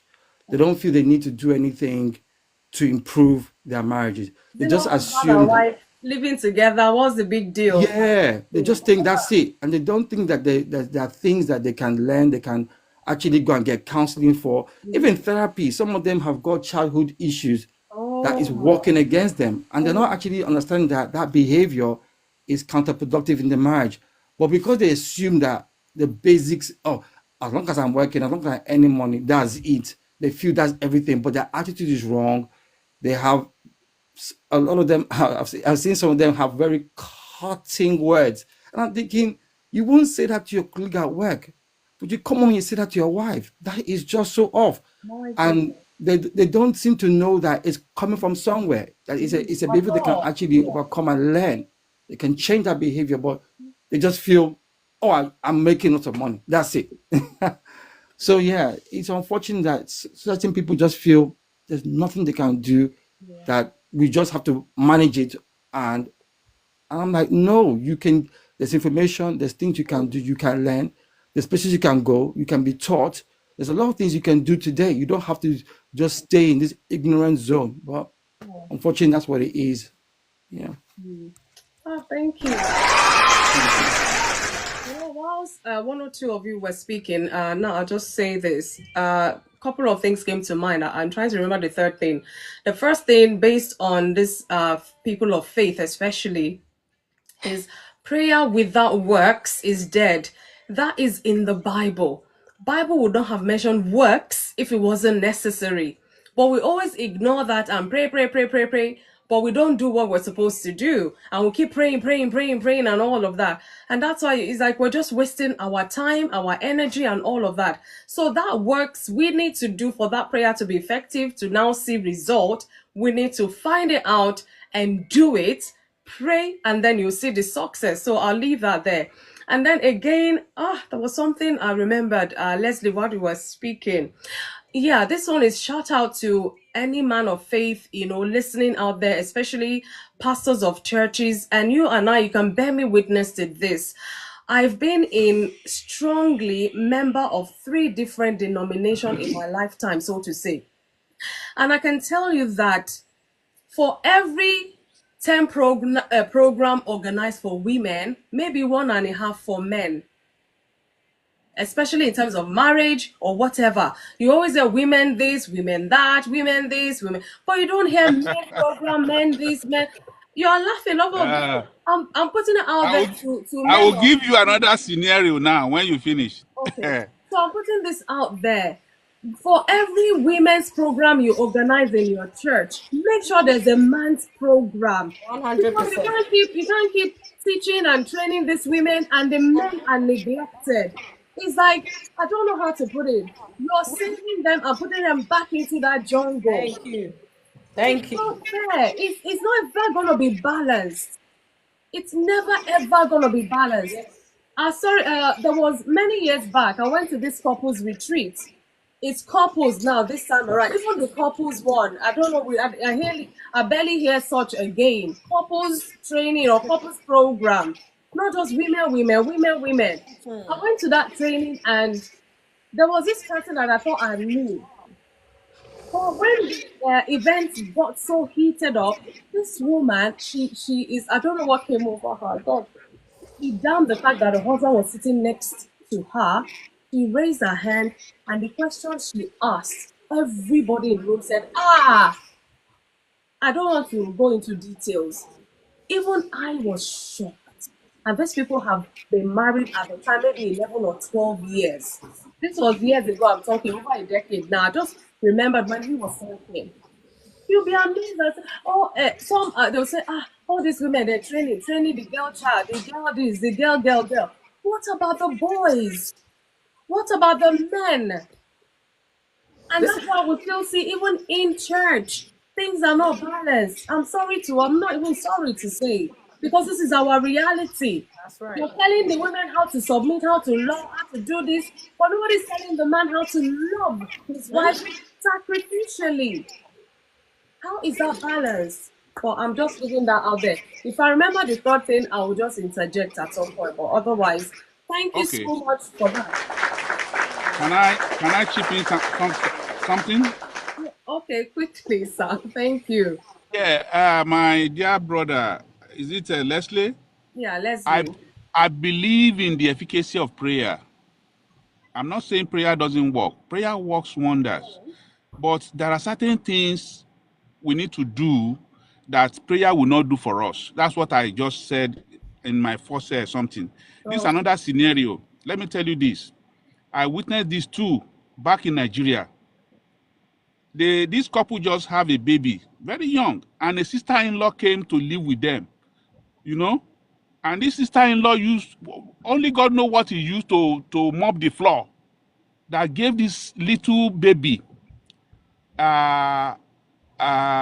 what is it called now? Tuberculosis. huh? So the wife said a friend took her to a celestial church, and they said that child is Emery, and they started using a broom to wipe the child. Then I told that man, I said, if your wife is crazy, are you crazy? Why did you go to school? Take your child to the hospital. Let them do X-ray. After the X-ray, they discovered that there was something. They discovered one thing on his on her lungs, Wow. and they treated that thing, and she was cured. Can you imagine that? Taking a child, instead of taking a child to the hospital, they took the child to church, and the shepherd there said the child is an Emery, As and they in started using the them. child is possessed. That's what he means by Yeah, that. it's possessed. That they started using broom to wipe the child. Boo, boo, boo, boo, boo, boo, boo. All the spirit in you, get out, get out. My Is God. that not madness? Manipulation So of the highest order.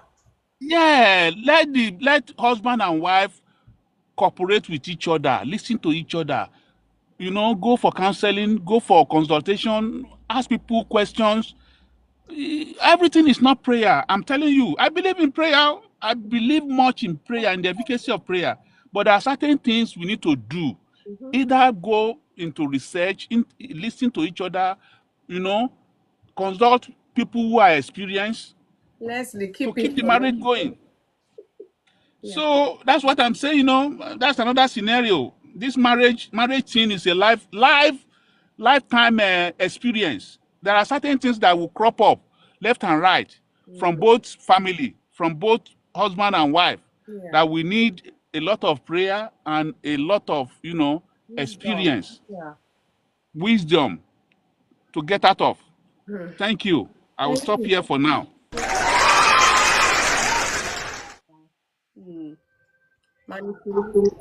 Yes. Well, lack of wisdom and people perish, isn't it? We need to open our eyes, like you said. Prayer is there. However, we have to do the other stuff. It's like if you know you're unwell within yourself, yes, you're praying, but you need to go and see the doctor to figure out what it is so that you can pray about it. If you don't know what is causing the problem, how can you then pray specifically? Because when we pray, we must pray specifically to deal with that issue. You can't just be praying generic prayer when you don't know what's wrong with you. So you go to the doctor, figure out what it is, take the medication, and come and seek God for it, and He will make that work. Is it not God that gave medicine to man? Is it not God? It is God. It is God, my sister. It is God. So why can we take one and leave the other? We cannot do that. We cannot do that. You have to do both. So thank you for your submission. Thank you, sir. I think we're gonna go to, is it Demi? I can't see. It's just I see Debbie. Is Debbie? Is Debbie okay? Because I know I've seen her before. Hi, Debbie.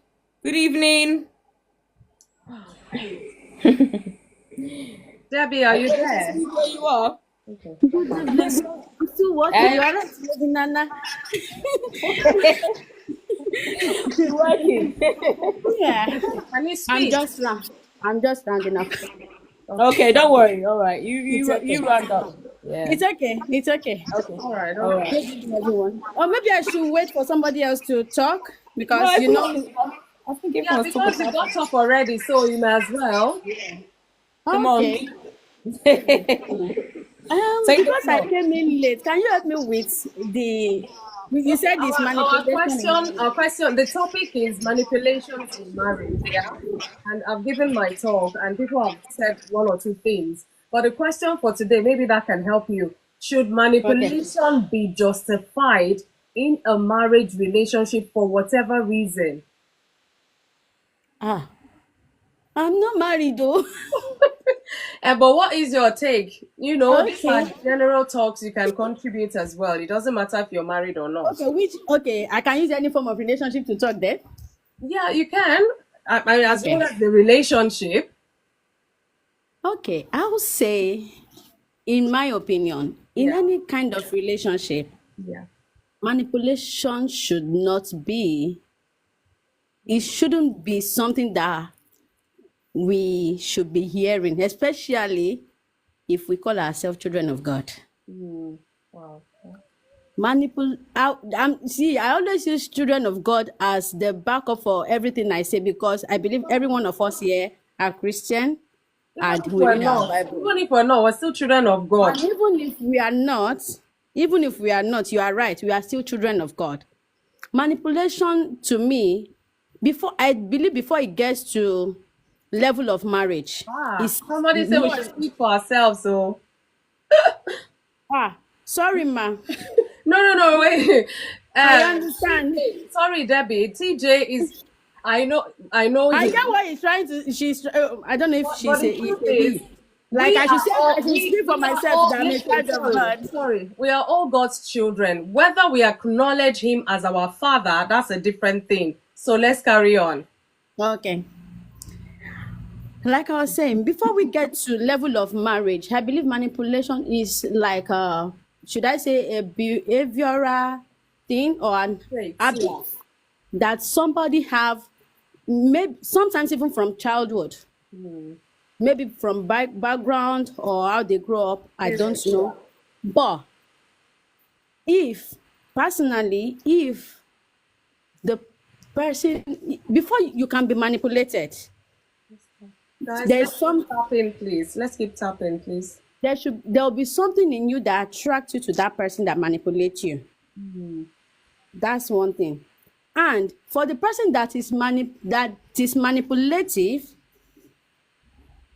and the person knows they are manipulative, because some people are manipulative and they don't know, or they don't acknowledge it, while some people, it's part of their life, is their life, is them, they don't know that's what they are doing, they don't know it as is bad.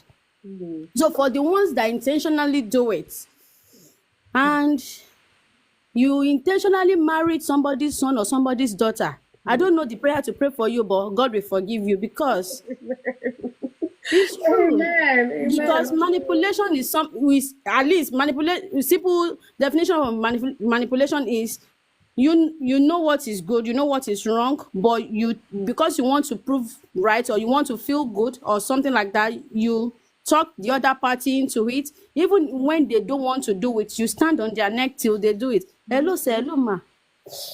At the end of the day, are we sure the results that will come? Because at the end of the day, when the final result come, we both bear the consequence. The innocent person bears the consequence, as well as the guilty one. Yeah, which means if you manipulate your spouse into maybe a business decision, investment, and we lose the money, maybe that Jesus needs to speak to me again, Sha. I've not experienced it, but God forbid, Jesus will need to come down and talk to me again. But I would say in marriage, it shouldn't be something we entertain. And God bless, I think Mr. Leslie that said even men needs to be counseled, because I don't know if it's rampant with men, but I know women do it a lot. Women have manipulative spirit a lot. I'm sorry, but I've seen women do it. That's why I said women do it a lot. I've seen men do it too, but women, we have a way of doing it. Oh, wow. So I would say, if anybody, I'm talking based on the things. Somebody have said men do it a lot. Now you have said women do it a lot. Women do it. I'm talking based on the ones I have seen. Okay, all right. So I would say women do it. See, let's all stop pointing fingers to men. Yes, I know that, sir. I will advise you at the end of your contribution. Okay, sir. Go on. The reason I said let's stop pointing fingers to men is that I'm not saying they are bad. I'm not saying they are good or something, but everybody have where they are coming from. Yeah. If you know from the beginning that this person, okay, let me use something as an example. Myself. Okay. I met someone last year that spoke to me about marriage. Okay, because of my age, I'm expected to be desperate. How old are you? Sir, I will tell Jesus to tell you in the dream. Oh. That's fine. Okay, let me tell you this, sister. Don't be desperate. Don't let love cover your face. Don't let age exactly to what you are not supposed to do. Before you marry any man, before you marry any man today, know his genotype, know his blood group. No, let him do test. You do test. SS cannot marry SS. Sir, I know all that, sir. You do all that so that you don't start producing problem for yourself. Thank you, sir. You understand me? Sir. Thank you. I understand you. I understand you. Thank you, sir. Don't be manipulated because of your age, please. Yeah. So don't be. What I was saying, God's time is the best. Of course. What I was saying is, I was expected based on, how do I say? Should I say our culture, and mostly from when you are from Africa, when you get to a certain age, everybody expects you, especially when your younger ones are getting married. What age is that, please? Certain age. Doesn't matter. What is the certain age? It doesn't matter. Some learning culture. Okay, I believe when you get to 25, everybody expects you to start getting married. 35? 25. When you are 25, you are expected to start looking into marriage from Africa. That's amazing. Okay, thank you for sharing. Good to know. Okay. So, I mean, so when I met this person, his word, oh, I really want to marry, da da da da da, and I know you have your work, you have this, you have that. What are you looking for? I said, well, I'm just looking for a good man, because I'm not some. I've grown to God has helped me to realize that I don't tell people this is what I want you to be. No, because you've been that person for over how many decades of whatever you are now. You've been that person for whatever decade you are. Yeah. So meeting me within a month and I expect you to change for what I want is unfair. So I just say, just be you and pray for a good person. And I said, oh, what are you looking for? He said, oh, I'm looking for a virtuous woman. I said, virtuous woman, can you define your... What or the Bible? Lady Fumi, you will be surprised that we spent 2 hours on the phone discussing Proverb 31. Oh. Yes. Wow. And at the end of the day, I realized that this person is okay. This is one thing I always say: have people around you that will say maybe accountable to or something. Because that day, when he was talking, I was like, okay, I think somebody is trying to manipulate me here, or maybe I'm the one hearing something else. So I put the phone on speaker. My cousin was around. I was like, please listen and tell me what I'm supposed to hear. So she was like, oh, this person is trying to manipulate you, believing that. Anyway, at the end of the day, he said to me that, oh, when we finish discussing Proverb 31, I said, according to the Bible, though, Proverb 31 woman is not somebody that will be at home. According to, they said she go afar, she consider a land, which means if I go to Egypt, Paris, or anywhere now, and I consider a house, with our money, I can buy it without your permission. And what I was like, that's not the kind of person I'm looking for. I said, okay, then let's go back to what you are looking for. Anyway, that's the last conversation. So, yeah, that's the last conversation. But I heard at the end of the day that it's because I'm not ready, or when science or medical conditions start happening, I will take marriage seriously. What I'm saying here is that he tried manipulating me in that situation, and I know if I enter that marriage, as we have started with that manipulating, Proverbs 31 woman, you're in trouble. My I try to be. It's just that God will continue to help me. Be praying for me, eh? Be praying for me. I realized that he tried using the manipulative pattern, and I know it was very, very persistent, but I know it's a manipulative spirit. If I enter, we will continue like that. I will submit to what I'm not supposed to submit to, which at the end of the day, I might regret it. I don't know. So what I'm saying is, sometimes we see this manipulating thing. We see it before we enter. Not just in marriage, even normal relationship.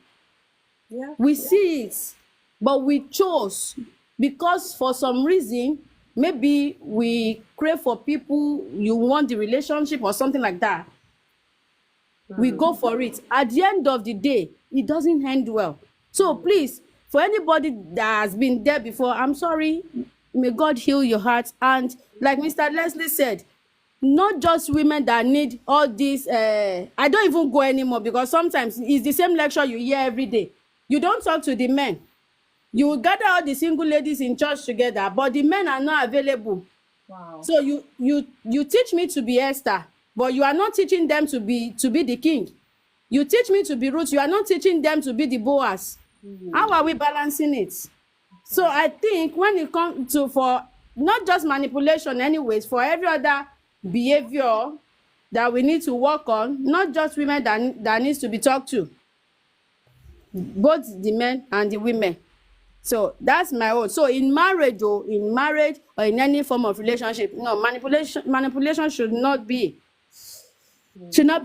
accepted. No. Okay. All right. Thank you. For someone who's not married, I think life experience has taught her to know that manipulation is a red flag in a dating scene. Yeah. Definitely. Well, I think. Oh, who's the next person? Is it T? Okay, wait. Whilst you're finding the next person, let me give my puzzle. Oh, go on then. I want to believe I've got intelligent people here today.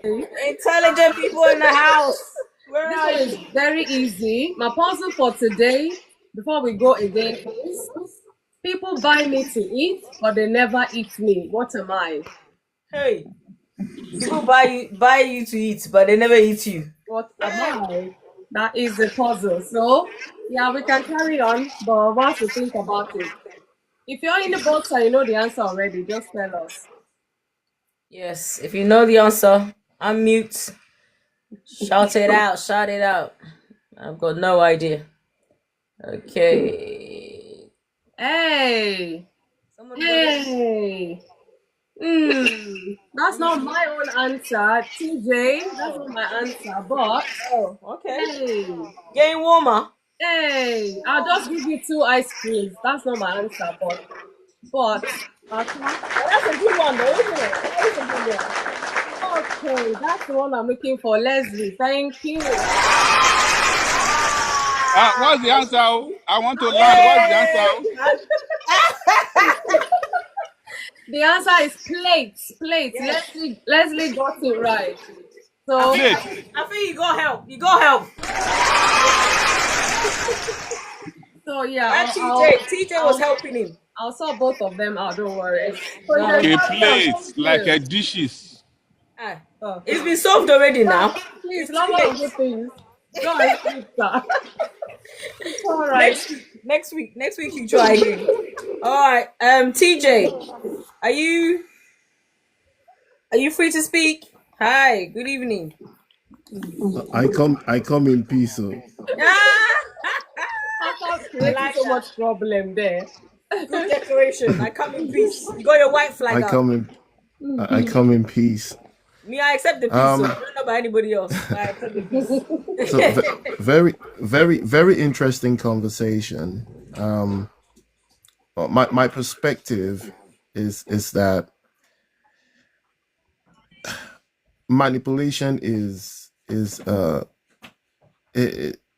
natural thing for human beings when they're backed into a situation where they need to try and gain a upper hand or defend themselves. There are various expressions of manipulation, gaslighting, trying to get upset with someone or blaming someone for what they haven't done, just various expressions of it. But in the context of a marriage between two people, you would expect that relationship is made up of human beings. So there will be occasions and there will be times when people will have the propensity or the tendency to manipulate their partner, not because and in some cases, like the previous lady said, sometimes it's not intentional, but it's done to try and protect your corner, and to try and gain the upper hand in a situation, and in some cases it's definitely a form of abuse, right? It can be taken out of context. The main thing for me is that I don't think males, men have more, men are more likely to manipulate than women. I think it depends on the dynamics of the relationship, and it depends on what it is that it's the subject matter of the manipulation. But I think the key thing again, and I come back to the belief system and the value system, and obviously the quality of the relationship a marriage relationship is supposed to be selfless. I know that's easier said than done, but manipulation happens when that selfish nature kicks in, and you want to think about yourself. If you're constantly thinking about each other and how you support each other, there's a less likelihood of manipulation happening. But I think from the person who's receiving, sometimes you can see it so clearly. And the person who's giving it cannot even see it at all. They can't see that they're engaging in manipulation. From their point of view. Sometimes it's like they're passing across a point.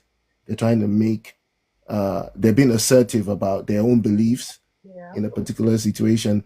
So I think it should not be allowed, but I think it should be discussed, because at one point or the other in your marriage, you will be trying to manipulate each other, whether it is to make a decision that you don't want to make, or whether it is to blame situations on the other partner. I think both people engage in it. I think the important thing is to be able to identify, to be aware, and also to listen when your partner is saying, well, I feel like I'm being manipulated here. And don't throw a fit and go, what do you mean by manipulate? I'm not manipulating you, blah, blah, blah, blah. But to take a step back and to say, okay, how am I manipulating you? Because I think it's a subject of a discussion between couples. But when it gets out of hand, then counseling is also needed. And maybe sometimes a third party is needed to bring a bit of objectivity to the conversation. But my 2 pence is that, and I've been married for 19 years now, going on 20. My viewpoint is that if we're being honest, both parties they have there's been some manipulation undercover manipulation that's been happening on both sides. If you don't do it, you don't love me. There's a manipulation that's been tried on both sides. But the important thing is that when that manipulation starts to hurt your partner, I think you've got to put a pause button and step back and be objective and talk about it. I think relationships break down when you can't talk about anything, right? You've got to accept that two different people are coming into a relationship and they have different backgrounds. So manipulation should not be a thing that is shocking when you find it in marriage, because they're human beings who are involved there. It's how you deal with it and how you have conversations about it. And listen, I'm being manipulated. Can we just step back and look at this? And if you're objective, and somebody's put there, effective communication is key. In fact, if you can't communicate in a marriage, all sorts of sickness will be in that marriage. Because the truth is that there's no way you're gonna be aligned on every topic. You're not gonna have the same worldview on every topic. And God help you if you both have strong personalities. Manipulation will be rife, or the attempt to manipulate will be rife. So communication is the main thing. I think pointing fingers doesn't help. It's not going to resolve anything. If there are issues, sit down and talk about them and say, look, this is why.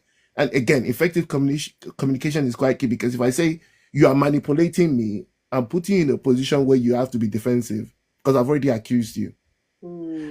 Your choice of words. So I feel I'm being manipulated. He's saying the same thing, but he's saying it in a different way. Subtle way, yeah. And then, you're then able to ask, why do you feel you're being manipulated?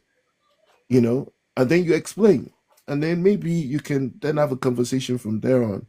But once you start to blame each other for manipulation, about manipulating one another, then the other person is going to defend themselves. They're not going to take it likely that you've just accused me of manipulating you. And it's not about dismissing your feelings, but it's about you're having a conversation and you've already accused somebody that they so that's my view anyway. So everybody's manipulating everybody at some point, but God help us communicate better. God help us to do better. Yes. Quickly say something based on the last part of the conversation you just said. Yes.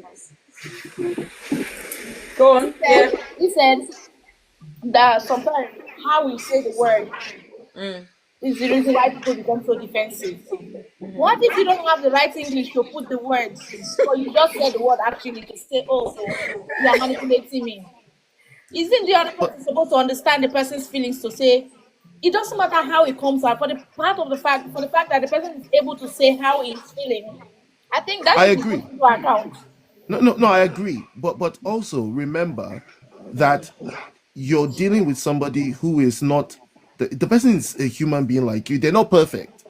And often at times when we are the receiving end of some sort of injustice or being treated somehow, it's like we expect that other person to be perfect to know the right thing. If you haven't communicated about an issue, don't expect the person. They're a human being like you. And as a matter of fact, you would have been, you know, being guilty of manipulation at some point. No, why I'm saying Maybe, is, you yeah. said that how you say it, that means there was a saying in the issue that was going on. So instead of me to say I feel being manipulated, instead of me to say you are manipulating me, I should be saying I feel being manipulated. Yes. My I okay, say sometimes. okay. Sometimes, right? Let Sometimes. her I never finish the said that. question. Let her finish the question. Yeah. So because the last thing you said was how people say it. So instead of me to say I feel being manipulated, I'm saying you are manipulating me because that's exactly how I'm feeling. So even if I use my language to explain how I'm feeling, I think the person should be able to understand rather than oh you didn't put it well because that just you still being defensive. You're not putting into Uh, at the account that I'm expressing. Do you know it takes a lot for people to open up to somebody. Sometimes they are scared. Sometimes they don't even know how to say it, but they just say, "And let me just say it. Let's see if we can get a solution." And that I'm saying it, you are saying, "Look at how you are saying it." How I'm saying it doesn't really matter at this point because for me, that's the best way I can say it. I don't know the right English to use. oh, Okay, okay. let's So see to Jalen. answer that, Yes, please. to answer that, look, we're talking specifically here about the context of marriage. Yeah. If communication has broken down to the point where you can't, and you know your partner, people have trigger words. You've got to know. You can't just. Sometimes of Be course, you're allowed to feel empathetic. the way you feel. You're allowed to say what you want to say, but equally, as you're saying what you want to say, you have to be willing to accept what the other person too is saying about the way they feel, because everybody's entitled to their personal feeling. But if you're looking at solving a situation and you're with somebody that you know quite well, then you you know how to communicate with them. Some people, if you start to shout and you say that's the way you know how to communicate, they shut down on you. It doesn't matter what you're saying. That conversation is dead in the water. And doesn't matter how you feel, or you feel you've been wronged. The person that wronged you, once you start to raise your voice at them, they shut down. You understand? So I'm not saying it's a one glove fits all situation or solution to the problem. I'm just saying that in some cases as well, Example. if you're with somebody that you love and somebody that you have a good relationship with, that it's not, the situation is not perpetual abuse of manipulation, but it's happening. You're like, oh, I feel like I'm being manipulated here. It can even cause that person to stop and to think. But if you can't communicate as well, by all means, express yourself, right? So I'm not saying that you shouldn't express yourself and say that you're manipulating me. At that point, you know that the whole thing has really broken down, because if by the time you yourself get to that point where you're just shouting that means you've had enough, of the situation, and God will help us really. Amen. Thank you. Camilla, can I Uh, just also say that the truth of the matter is, fine, we get hurt by our spouses all of the time, most of the time, whatever. But does that mean we don't love them anymore? No. But we have to learn to do better. Maybe once upon a time, that's how you say, I feel you're manipulating me or whatever. And that's why we're here to learn how to do things better. So let's look at it. Let's turn it around now. Imagine your spouse comes to you, Tamara, and say, "You are manipulating me." How would you feel? If your partner comes and says, "I feel manipulated," there's a tone to that, there's a meaning to that, but at least you've expressed what you're feeling in a way such that you want them to think about it ponder on it, and maybe together find a solution. Or if you now say, I'm manipulator, whatever, they would fight back. That is just the response. The reflex will want to fight back. So all we're trying to say here is, I don't know if you were here for my talk. I've tried to expand it, the root causes of it, how we can, what is it? Let me go back to them. There's so many aspects that I taught, steps to address and prevent manipulation. There are ways to things. You know your spouse, just like TJ have said. If you come with a certain tone, forget that. Really, that talk is even dead before you start. But you will want to think of another approach because you want to be heard. You're hurting. And if this way you've always done it hasn't worked, try another way. That's what we're saying here. We're not saying condone what they're doing or don't address it, but let's use kind words and still pass our message across. Thank you. That's, I think, what we're trying to say. I don't know if Tamara, you want to say something because I see you're muting. Yeah, I think maybe I didn't put it quite properly because I was still getting as I'm still meeting Jesus, I'm eating spice. I'm almost crying, but Sorry. so the thing is, I wasn't referring to the tone of voice. Yes, of course, if somebody just come up to me use a different kind of tone that sounds rude, I feel offended and I will try to be defensive. I'm just saying the right words. Like in English, sometimes you're married to a partner who you don't speak the same language, yeah? Yeah. And the only way you communicate with this person is in English. And maybe English is not even your first language. So instead of you to say, instead of just supposed to say some certain things in a way that TJ said speak in tongues. instead of you to say it in a way that instead of you to put it in a way that there will be more understanding and more, considerate of your feelings, you go by saying, like what you just said, instead of saying I feel manipulated, I just go, not the tone. The tone might even be the lowest. Even maybe we might be on top of the bed. If I feel good mood, I just say, babe, you're manipulating me. This is me saying that, at this point, I just want to say this thing so I can see how he will see this thing and all of this thing. Sometimes we shouldn't just see that, because the person you're talking to doesn't use the right word, not the tone. I'm not talking about the tone. Just because the person is the message. Yes, just get the message. Just because they didn't use the right English doesn't mean they are not saying the right thing. That's just the point I'm trying to say.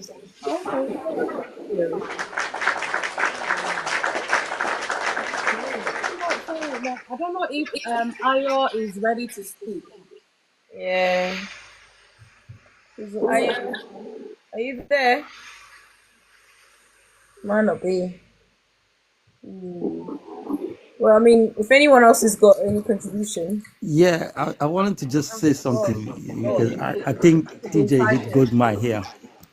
And yeah, it is, and then I think Nakoku, I think that I don't know. Then he made a good point. Nah, it's fine. Don't worry. Yeah, thank you.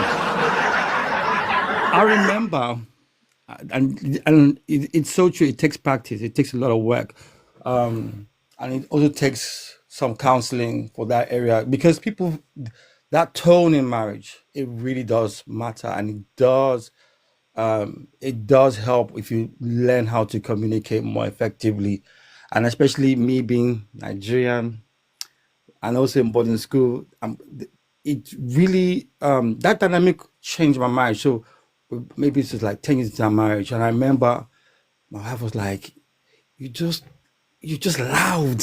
It's just loud on me, man." And I was like, "What's your problem?" I'm making my point, and and I remember going for a marriage seminar, and the guy said that he was mentioning similar thing, and he said that when he was doing his therapy thing, they asked him how he was like in school, and he was like, "Oh, in school, the seniors were loud to him, and he too also went to boarding school in Nigeria." I'm like, yeah, that's my experience too.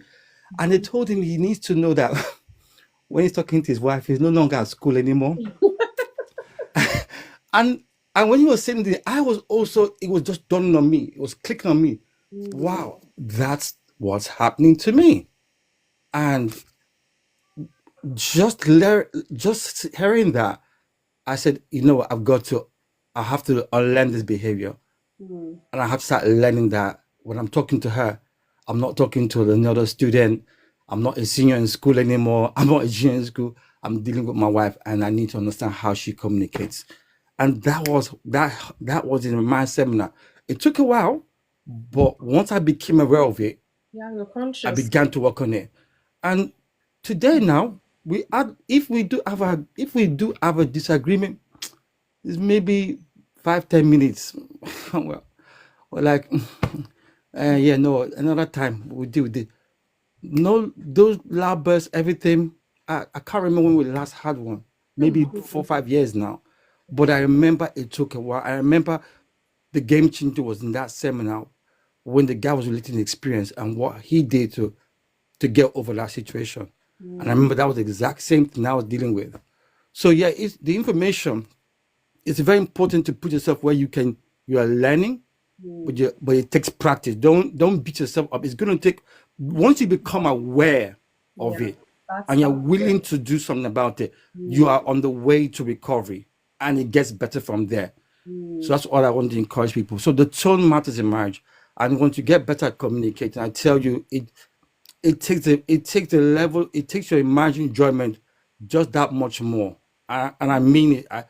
I can actually testify to it. It really does help. So thank you. Thank you. I know it's rare because as he was speaking, and I just remember there was a client some time back who said when I'm not even from her, from the way she speaks, you know that she's got this, you know, those people that talk like there's nothing in their mouth, you know, like that. I'm like, in fact, it was quite a challenging session, so to say, but she's a quiet person by nature, by speech and all of that. And you know, one of the things, she came in with all this frustration and what have you, and said she came in not with a husband but by herself, and said when she addresses or wants to address situation, it's like the man doesn't take her serious. But one time she was so mad, you can imagine someone who's soft spoken go crazy mad, and they had to raise their voice to say that was the only time he listened. And she now said to herself, would I now be shouting like this for him to listen? I know there's some cases like that. Where am I going with this is know your spouse. Because no, this heart does not fit all in some cases. We are all married, but your spouse is different from my spouse. I'm different from my spouse even, and all of that. So, but we can rub minds together. The idea is, who are you married to? How do you communicate that you speak the same language? Even if you're not of the same tribe, culture, or whatever. Do you understand? So this is the key thing we're trying to talk about. The topic today is manipulations in marriage. Has it happened in my? Oh yes. Just like I don't know if it was TJ that said. So sometimes you do it without realizing. Sometimes you've done it and oh my god, that's not nice. I've just manipulated my spouse or something, and you go back and say, "Did you yourself can even address it?" If it comes to your forefront, say, "Do you feel manipulated?" Or they'll look at you. What I say, no, I did it because I wanted to do it. Then you clear the air.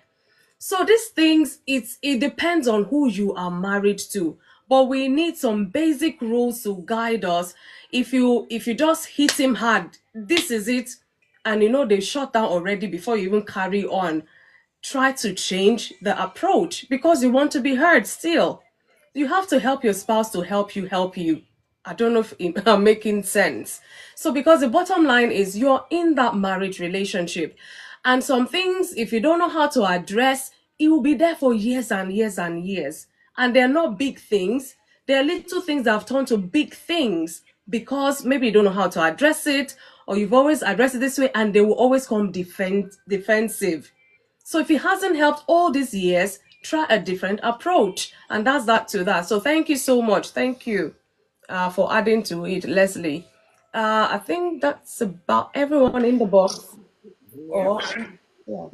I think that's about it. I don't know if anybody else wants to. Oh, Ayo. Hi Hi. guys. A lover of good things. Ayo is as unmuted. Oh, okay, yeah, okay. Hi. Floor is yours, Ayo. Finally. Uh, yeah. Okay. Um, Manipulation is human nature.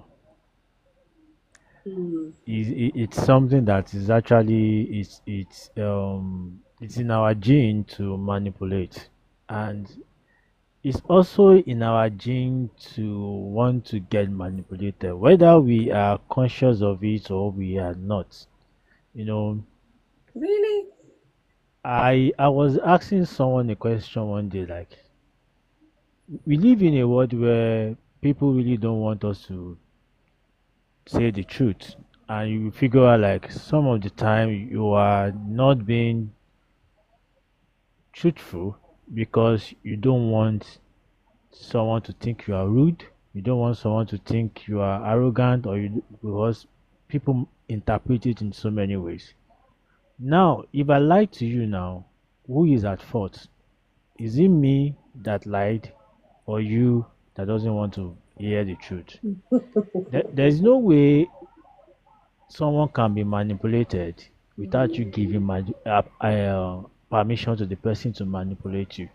You may not be aware of this, but it's something that actually we do give permission to it, because majority of us don't know ourselves. Wow. When you don't know yourself, when you don't know what you want for yourself, when you don't know where you are going, you are going to get manipulated, even if the person does not want to manipulate you. As long as you are not aware of what you actually want to do in life, and you expect someone else to do it for you all the time without you demanding, without you going for, without you taking what you want for yourself.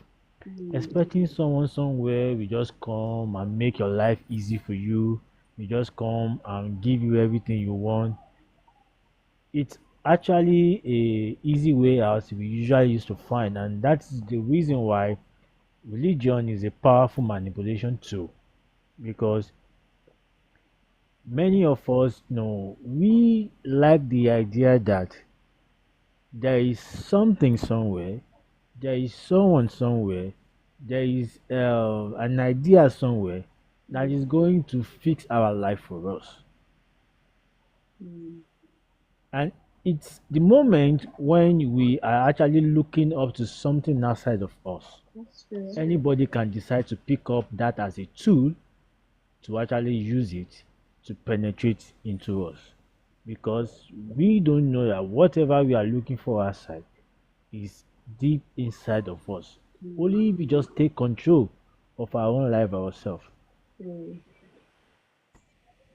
Where manipulation now comes in many times is when we leave ourselves to greed, when we leave ourselves to selfishness again. Because once we are so much yes, yeah, Mumbo. Sorry about that. Once we are so much in the line that we are expecting everything to be on our side, anyone can decide to use it against us, because sometimes these manipulation things happens effortlessly. Sometimes you can be really just quiet and gentle and not even responding to people, just using body language to communicate. And if it's someone that does not have this self-esteem within themselves, someone who does not know what they want within themselves, you will still get them manipulated. Sometimes you will still be struggling with yourself that, oh, you don't want to be manipulating this person, you're trying to calm down, like you're trying to allow yourself to influence that person instead of manipulating the person, but you will still know that in one way or the other the person still get manipulated, even when you are still struggling not to manipulate the person, because that person does just know his or herself. So one thing I used to encourage people to know, that knowledge is very, very important thing. There are some certain things that they are not divinely impacted. You want to be a good person, you want to have good character, you want to have good attitude, financial intelligence, several things that we actually expect that some form of divine being is going to do for us, it's not divinely impacted. What happens is the spirit just guides you to be able to see the kind of information you need, the kind of mentor you need, the kind of people you need that you are going to learn from, that are going to make you better, that are going to shape your life in a way that you can be able to do all these things yourself. A lot of time when people just say, I am a good person, I am a good person, I am a good person, majority people have good intentions, and we tend to try and act like we are good, most of us, because it is attractive. Being a good, a kind person is attractive. If I come to you and start acting like I'm kind of wide, I'm arrogant, you may not like me. Then I have to come in a form that will make you to like me. So why is it that people that have relationship with others and it turned out sour, that was not what they were expecting. But because reality is reality, what language would I put? Reality is, it's very very shocking. Reality is not easy to confront, and many of us are not really willing to actually approach life based on reality. So we literally expect, we have that notion that anybody that we see, there is a dressing style, there is a lifestyle, there is a presentation that actually justifies that someone is automatically a good person. So we don't expect that human beings are just human, regardless of who they are, regardless of how they present yourself. We are human beings. We cannot actually deny this our body sometimes. And once we have this body, so most of the time we are ruled by emotions. And emotions, most of the time, it doesn't actually judge right. It carries selfishness. It carries a lot of things that is actually so self-centered that we are going to use people that are so vulnerable that they don't even know themselves. They are going to be used. In those days when we used to read our Bible, when we look at the ancient structures that were built in ancient days, most of those structures were built by some people's parents, some people's families, some other people that never even benefited from those structures. They didn't live there. They didn't even enjoy the finances that those structure brought in. How were they convinced to do those kind of things? Is manipulation. Same thing happens in marriage. If you are meeting as a man, and if I'm meeting a woman who does not know herself, even if I don't want to manipulate her, I will struggle so much for me not to manipulate her because she Why? doesn't know who she is. Even if you are trying to make her to actually see that you can have your own thinking, you can think in your own way, you can do things in your own way, you can actually decide what you want, you can only choose to do what you want. If she didn't work on herself personally, if she didn't make that decision like, this is who I want to be, this is how I want to be behaving, this is how I want to be talking, this is how I want to be relating to people, regardless of how anybody comes into my life, regardless of how anybody wants to treat me, this is who I choose to be, and I'm going to continue to grow in that kind of person. Once you know that kind of thing that you want to do, you won't get manipulated. What you will just do is that you get to meet people that are going to keep on influencing you in that lifestyle. You own the final decision. Whatever you hear from somewhere, whatever someone tells you, you own the final decision. You are the one who is going to conclude, and you are the one who is going to act it. So when you allow people to decide for you, when you allow people to just choose for you, it's okay to seek advice, it's okay to seek counsel for people. But But wait, always remember Ayo, that. sorry to cut you because I love us to expand on this some more. But why would it be your own thing to carry on manipulating this person? Why will it be? Why would you want to carry on manipulating this person just because you know that they don't know themselves yet? They're still trying to find themselves. Why can't you be a positive influence on the person rather than manipulate them to be something? That is what I'm saying, that even if you don't want to manipulate someone, the way you still do your thing, there is Yeah. no way we want to help it. I'm just being realistic here. There are some times that no matter how conscious you are, no matter how holy you can say you can be, you will still find yourself manipulating people to do what you want for you. Even when you know that, okay, I want to do this thing, I can't do it for myself, and you know that when you tell this person to do this thing, this person may not get it, this person may not understand it. You can still manipulate the person. It's just being human. We cannot just say that we are all holy, then we are pure. I'm still trying Except to. you I'm are, still trying to understand this your point. yeah. Honestly, I am. I don't know. Maybe anybody in the box understands what his main point is, because I don't know. Maybe I'm getting it all wrong. Now you say it's not manipulation if the outcome is good for both parties. Okay, fair enough. Yeah. Okay.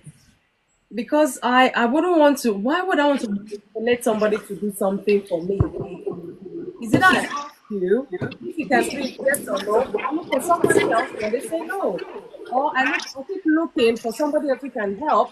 You ask genuinely. I don't have to manipulate you, to get you to do something. I don't understand. That's what I don't understand, honestly. Um, we need to know that Some men manipulation are has selfish. have levels. Can't We need say to know that. we need to know that manipulation have levels. No, How has levels? Are you talking about like maybe influencing someone? Because in if you think about it, when you want to make a decision about something, you want to influence, you want to put your point across. So you're Yeah. both in a way sharing your opinion about something to influence the other person, isn't it? So it's normal to have discussions about those things. But when we talk about manipulation, we're talking about something that you're doing and you know is going to cause harm to your other person, and yet you're doing it, making them do it just for your own gratification or watching them suffer. That we're talking about very negative, you know, behavior. So I mean, I understand what you're saying in terms of like, yeah, we all as part of, we influence each other. Yes, we do influence each other. We're there to influence. Sometimes your partner might not see they're making a decision or they're going somewhere where it's not right, But at the end of the day, if you love that person, care for that person, you will tell them and say, I don't agree with this thing that you're doing or this about decision you're about to take. However, I'm leaving it to you. This is what I think might happen if you do A, B, C, D, and you leave it to the person to make a decision. But you're not going to influence them to make a decision by saying, if you don't do this, then that is not going to happen. I don't know what happened. He's dropped off. Yeah. Sent a request to him already. I don't know if he's. Well, can I come in? Yes, sir. Some men are selfish. Hey, Some men are very selfish. human. And they discover that their partner, if they discover that their partner is doesn't understand, doesn't is she's not as wise as they are, Or they want to take confident, yeah. advantage. They want to take advantage of her. But one thing, my father told me one thing that I will never forget. That men thought women are not wise. But women, what they have is even higher than wisdom. If the woman should discover that you are taking advantage of her, what she will do to you, it's only God that will save you Wow. from that situation. That I should apply wisdom in dealing with my wife. My father told me that I should not take advantage of my wife. Explain, put all the cards on the table. This is the situation. This is this. This is that. How do we solve it? Even ask for our own opinion. Even though you know where you are going, ask for our own opinion. But some men thought they are the boss. They know it all. And whereby they can take advantage of their wife. If this should, if it could boomerang and lead to what you did not even expect. Yeah. So, if you love your wife, as the Bible says, always say the truth.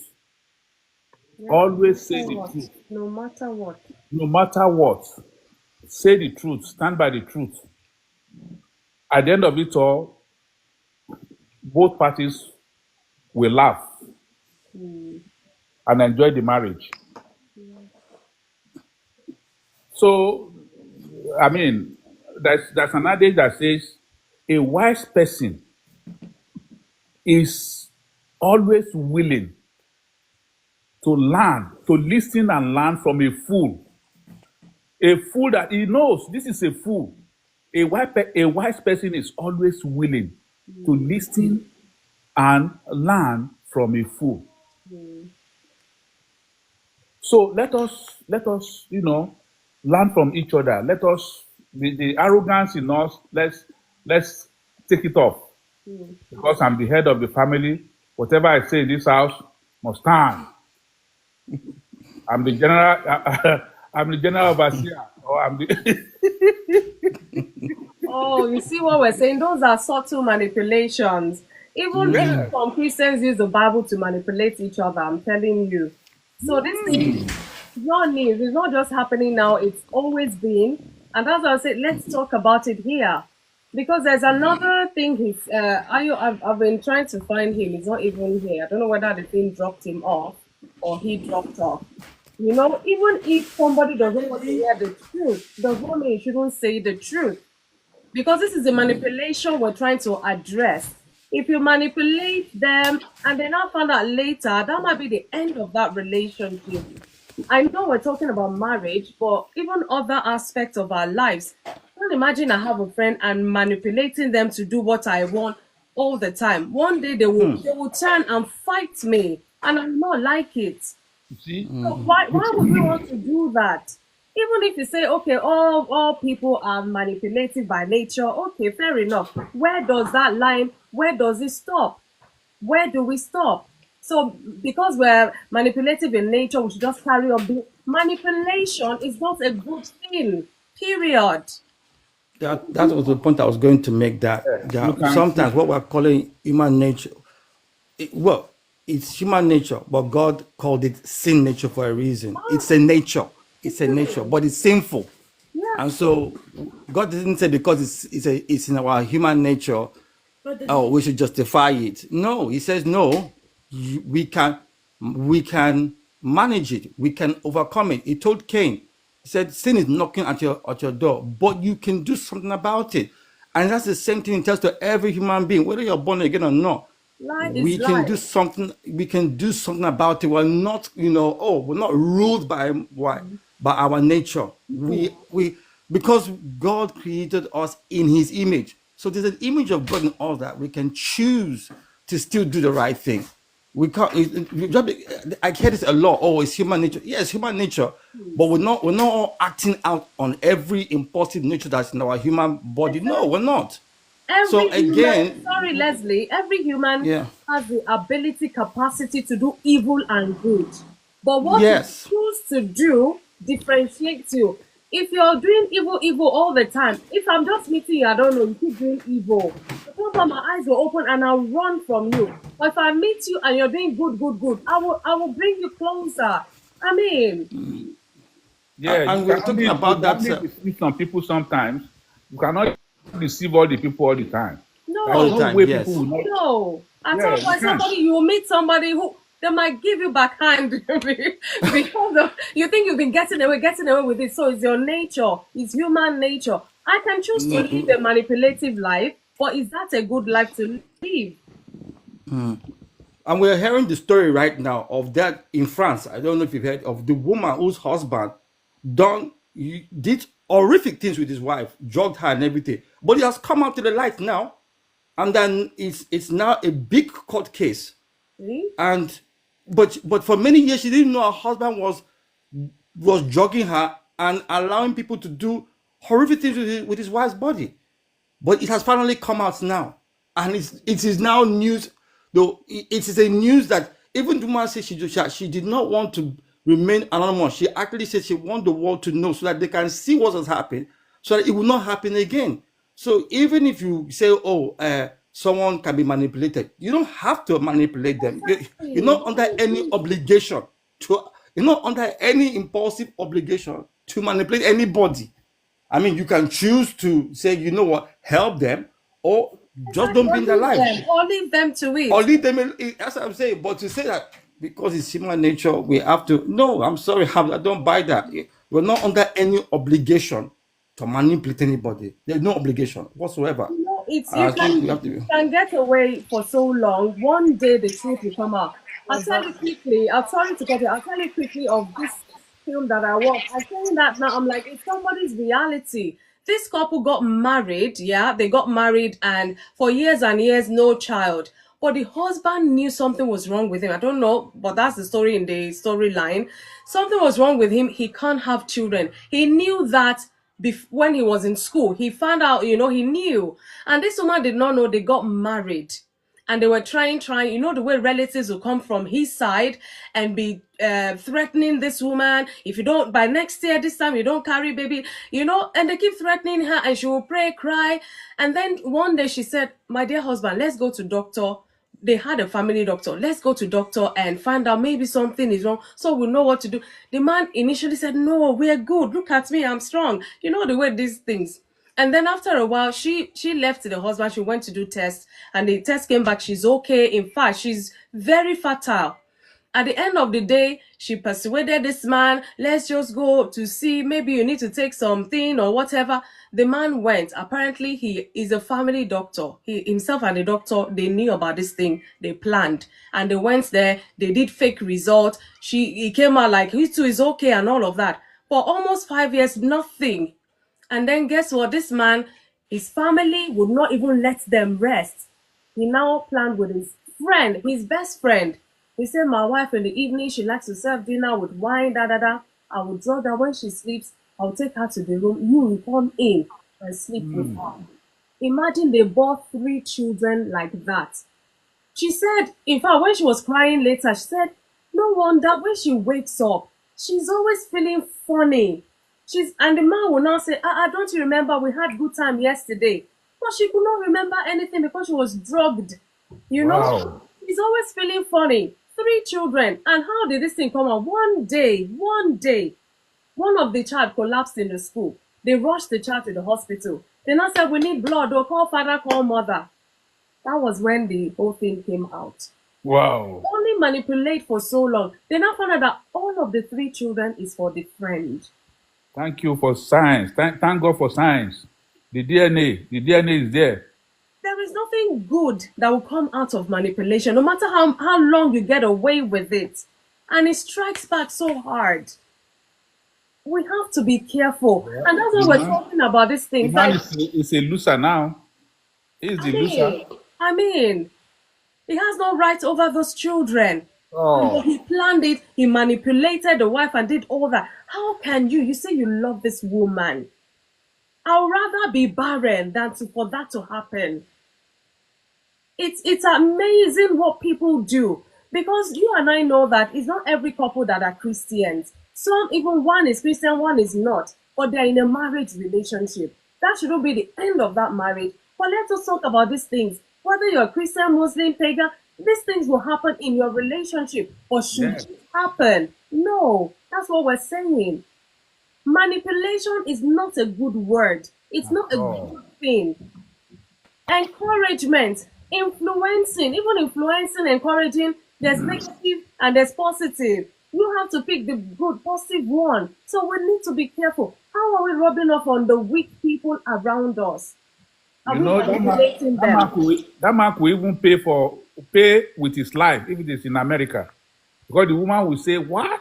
You allow somebody whom I did not know, whom I did not even love? That is rape as far as I'm concerned. To sleep with me, that is rape.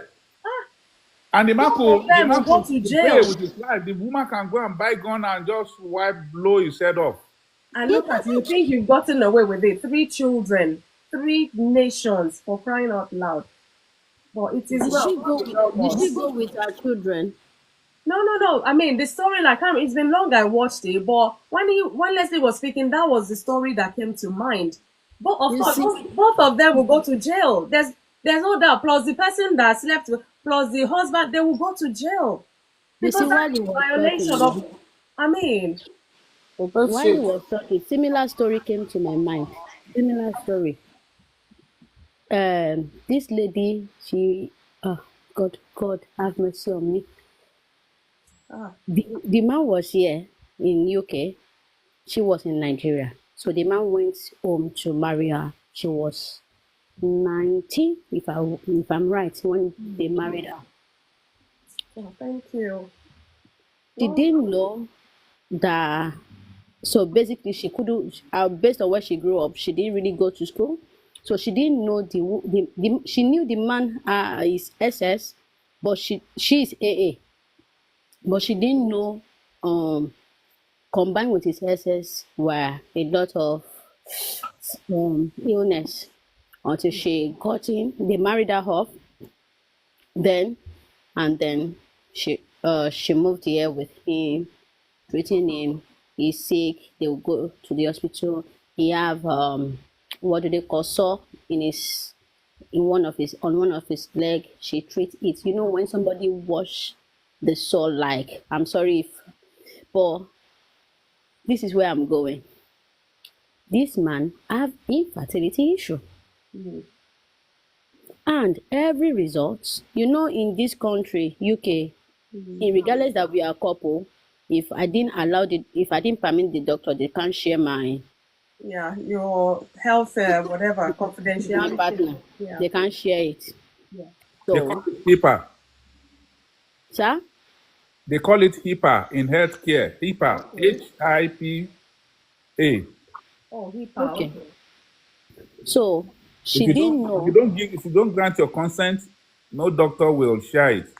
So that's it. So she didn't know that that's what's been going on. Every test result, he keeps them from her and everything. Now, when I met this couple, marriage, when they say, I'll say it in Yoruba, please help me to, I don't know how to say it in Yoruba. I'll try. Marriage, you want me? Oh, marriage, really want me. When I met them, I felt like I really want to be married then when I met these people, because he will follow her everywhere. He will buy her gold. He will buy her things. You will think marriage has finished. I'm not joking. I saw. So when they come to my shop, if this woman come in 2 minutes, her phone will ring within 2 minutes. She will be on the phone with this man. She won't be able to concentrate for her fitting. Those kind. You think I thought it was love. But I was like, it got to a stage.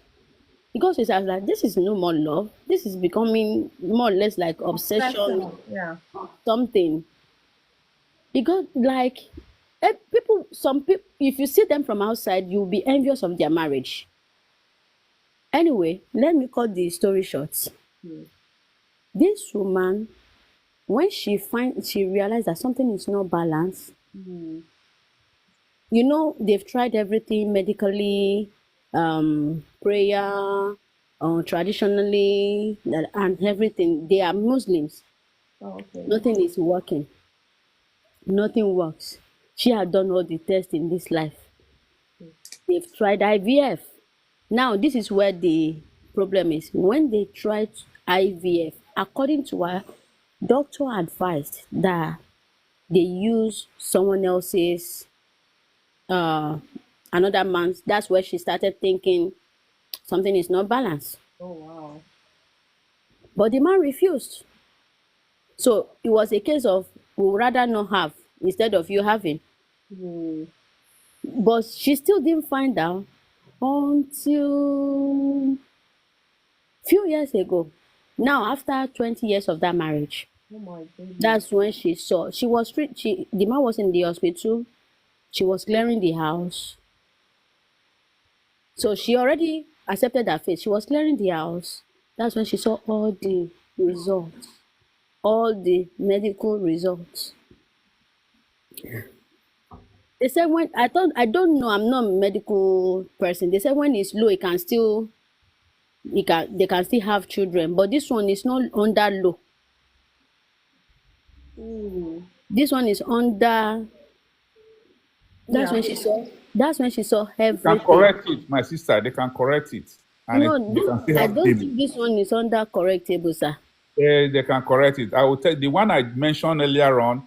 The egg in that guy's sperm was 0.00 something, and the gynecologist did it. They corrected it after the lab test. They did the test, and after the test, they will know what medication to apply. They can still if you know them, let them see a gynecologist. Now they A have good gynecologist. separated. They have separated now because when he realized that she's found out about the thing, he started another form of manipulation. So by that, he follow her everywhere. He started abusing her with words and everything. At the end of the day, one day she just woke up and she was like, okay, yes, I'm done. Now she's in her 50s or late 40s, and then she's single again. So I sat down again. I'm like, wait, this man played a real. That is not just that is manipulation on the highest level, and evil that was skirt and blouse. It's true because 20 for years 20, of somebody's 20 life. years of somebody's life. And you manipulate her to the extent because according to the story, she was very young when they met. So, which means he's way older and way educated than her. Air King said this is evil Pro Max. So, I call it evil that wore corsets. It's true because now it's as funny as you don't want to see her with anybody. You don't want to see her talk to any other person that you can't stand seeing her with somebody else, even if you're a woman. But as long as you can advise her against, he feels you can advise her against him. What about the parents of the woman? What about her parents? They are late. Both parents. That's What about her sibling? Her siblings have tried. Coach Tala. They've tried, but it's She just did not see the right people. She did not meet the right people. For 20 years. I guess that's the case. Like I said earlier, the major problem is that when you see them from outside, even if you are family, you have to be close to them, or you have to be very discerning to know that something is not balanced. Wow. Because a man that follows his wife to tailor shop, pick good material that on a normal day, so pay for the sewing, follow her everywhere and everything. Do you understand? If it's hard for an outsider to be able to tell that something is not balanced, and in most cases, everybody will say it's the woman. I was gonna say, not everything that glitters is gold. You know what I'm saying? Not Not everything that glitter is gold, because Of course. that's what I'm saying. That it's hard sometimes.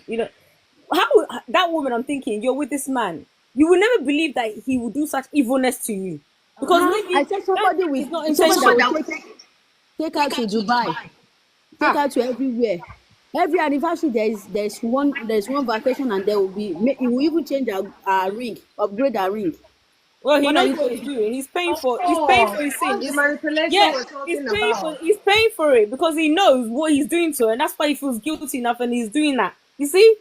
And the woman did not wake up. Do you know when she left the marriage, she didn't leave with her luggage. She only took her passport Hey. and her gold. Like one that's like she ran away. Some people have fallen victims like that. It's sad. That woman should never even think of marriage ever again in her life.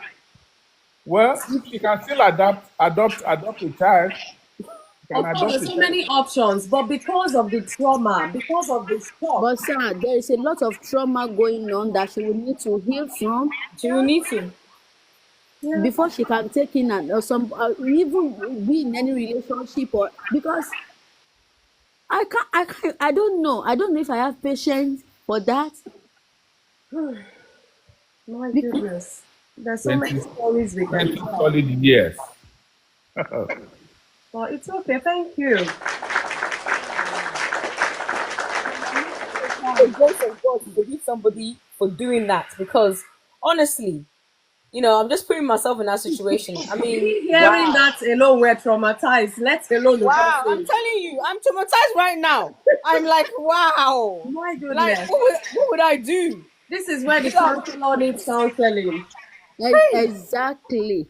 My See, goodness. I was saying to my cousin, I said this because now she's become more or less a family. I said I just need to make some money. I will send her for therapist because she still need it. We talk to her, we try to encourage her, but sometimes she goes for therapy, but I feel she because she's Muslim. I feel sometimes she still needs somebody Yeah. that that can really talk because No, she might end up in a psychiatric home if care is not taken, Yeah. So because true. the trauma is too much. After she discovered that this woman just wasted her life.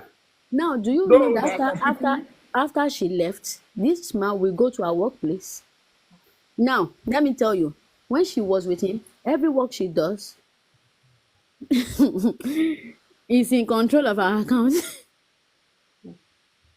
So she left with more or less nothing. So when she left, he will go to her workplace to be apologizing, to embarrassing her in front of everybody. I'm sorry. I can't live without you. I would die if you leave me. Pa, pa, pa, pa, pa. People will not know what has And happened. that's what I'm They will not be saying to looking at this you. woman like she's wicked. That's what I'm saying to you. That it took a while for me to realize that. I said I want to be married. I was like, this is marriage. It's beautiful. It was later I realized that I don't want. If this is what they call marriage, I don't want. So, no, you can't judge by one person's story now. I See, know. I'm just saying. and see, even you yourself, you're traumatized. You're almost afraid of marriage. I Marriage was is sweet, almost oh, my to. sister. If you meet, I was almost. if you meet the right person, marriage is very sweet. I Honestly, know. don't be scared. I've seen beautiful Oh, marriages. I've seen beautiful marriages that I know that there is good marriages out there. I always say to myself, Debbie, keep waiting. You are not late. You are never late. Whenever because I've seen good marriages and I know one of them is my own Ah, that God will give me. So you say you are the right person. Okay. Please let me know what's in your bank account. I cannot love with Miss Na, please. So love without money can suffocate. that shouldn't come first. I'm telling I you, That that shouldn't be that the attitude first thing. already, you're that's fooling No, a me. no, different. that That's shouldn't That's come not a first. good like, mindset for ah, marriage. hey, I'm joking, but we know, That's we why we know. two were laughing, but then Yes. No, that's not a good mindset for marriage. otherwise That you shouldn't come attract first. somebody that will manipulate. Manipulate you exactly because he knows that you think you're a go That's getter, so what he therefore he's gonna wants. manipulate you. He, You he, see? will- he will show you an account, I'm just and then joking. you I'm think just there's money, and then you go and marry him, and then the story begins. uh, He That's knows the ma, true he knows your caution. price now. I The have man knows seen your price. I have That you have seen a price. money. I have seen money. Money is not the Cocoa of the matter. I've seen people in money. I've seen people in money that still I suffer. I Oh. I have $50 billion in my Oh, imagination. So say there is money. Odogu, Okay. yeah, President General, Make I have everybody fifty be telling any billion amount they dollars. desire to have in their account. Mister Okay. Mi- So Mr. Miller just for Christ. As you have mentioned give the me the amount, God money. will give it to you. Amen. Amen. Amen. So, yeah, we're coming to you now, Mila. So, yeah, what a good way to enter. Mila for Christ, we're waiting on you. I Everybody am here. I'm has here to spoken. I am here to try to answer any question you give to me. Okay, so my question to you is, should manipulation be justified in a marriage relationship for whatever reason? Of course now. How? Why not? Just like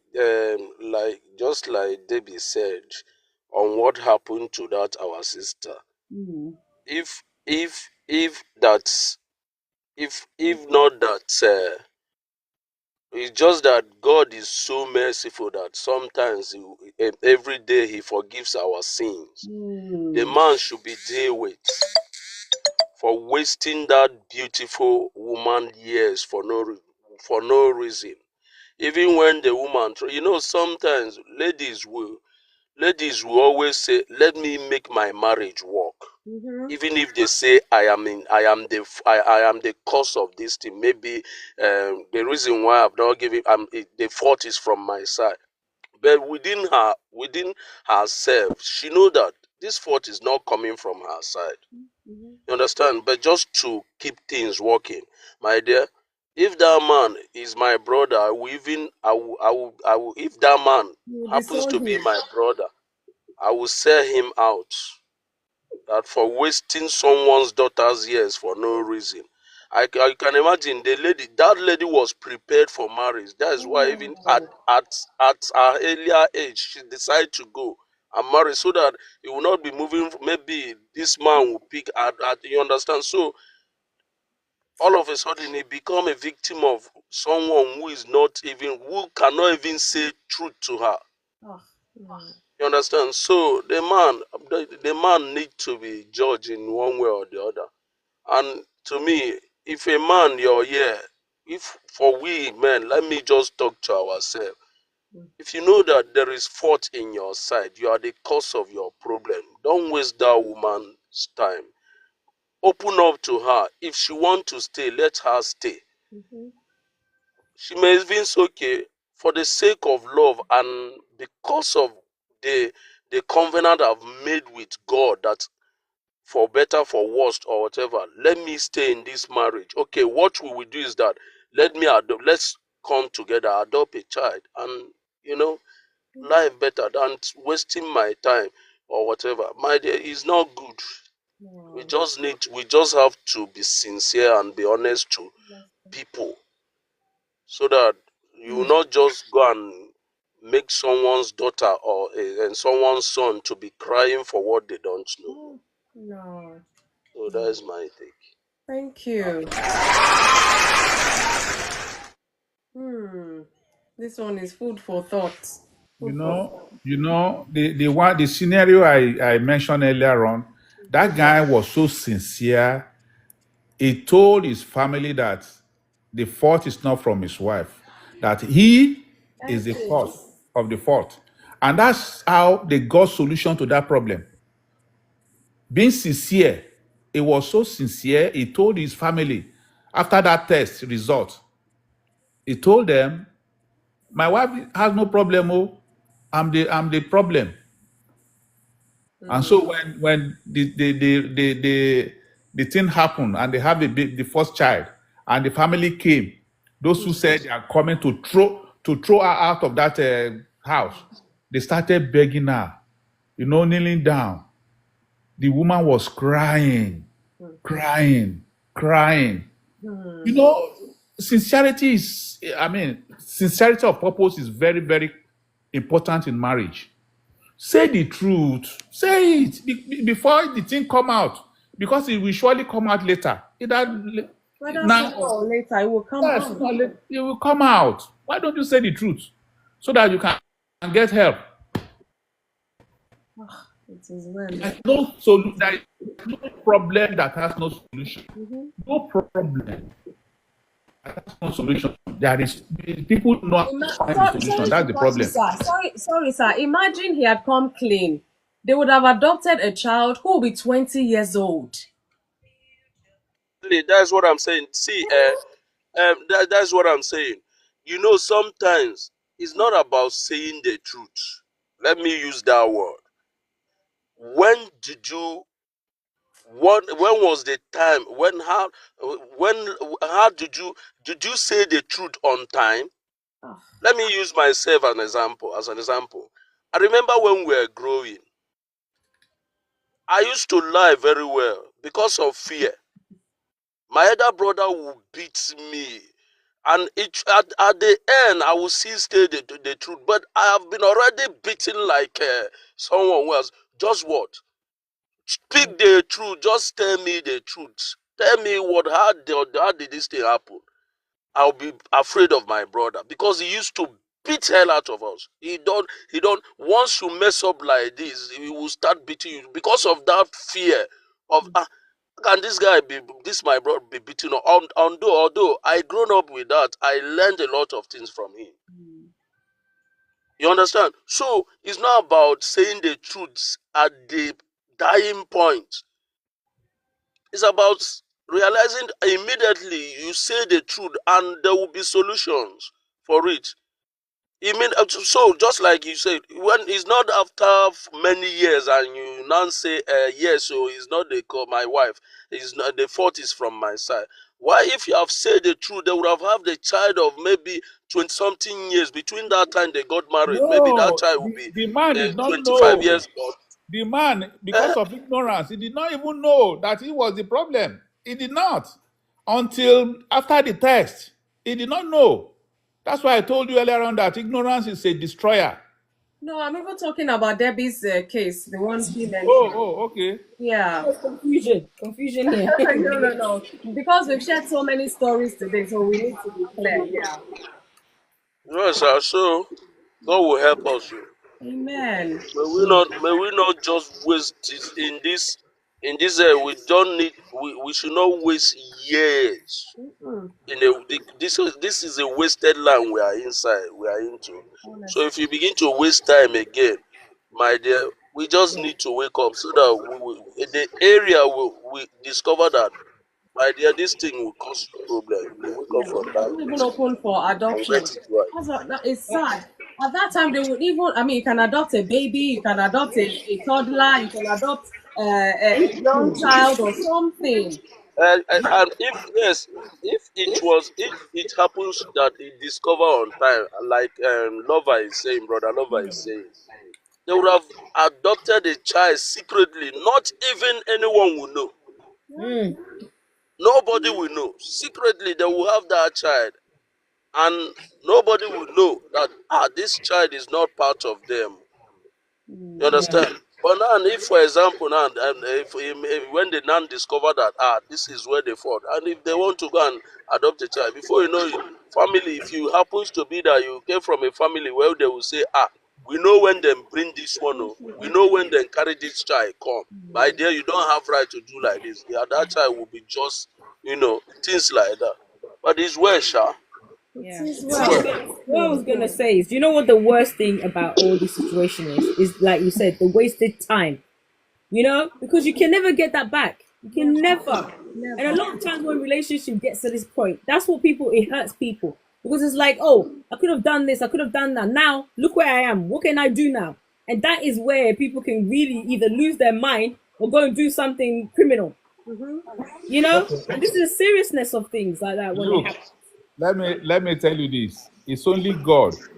It's only God that can help both man and woman. Let me give you another example, another scenario that happened in my own town. My own town.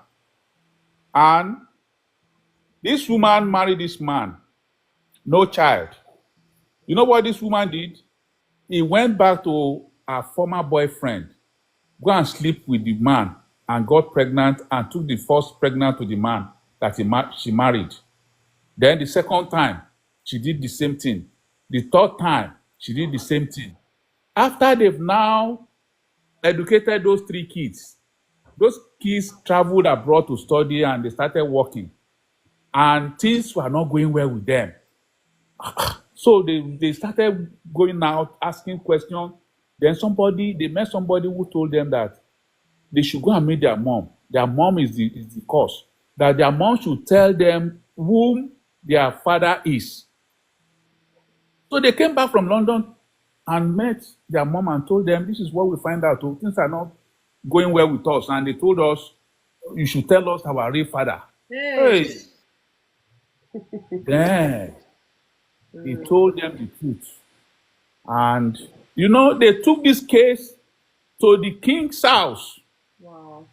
for settlement. This man nearly had stroke, the husband. They did the DNA, they did everything, and they discovered that it was a former boyfriend that fathered those 3 kids.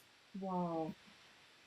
And the woman said, to justify what she did, she said, well, that's the only way I feel I can have kids. I don't want to waste my life.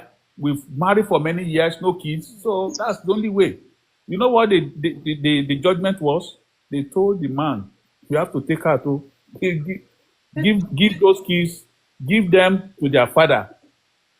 And I'm telling you the truth, when these kids went to their real father, he prayed for them, and they went back. Things started, blossoming in their lives. What do you call that? What will you do about that scenario? This scenario, I'm telling you, it happened in my town, in my own town. It's only God. It's only God that can intervene between man and woman. Let me ask this question. Please. Yes. See, why is it that these days or in those days, why is it that you dated someone, a man, or you dated a woman, both of you are no longer together?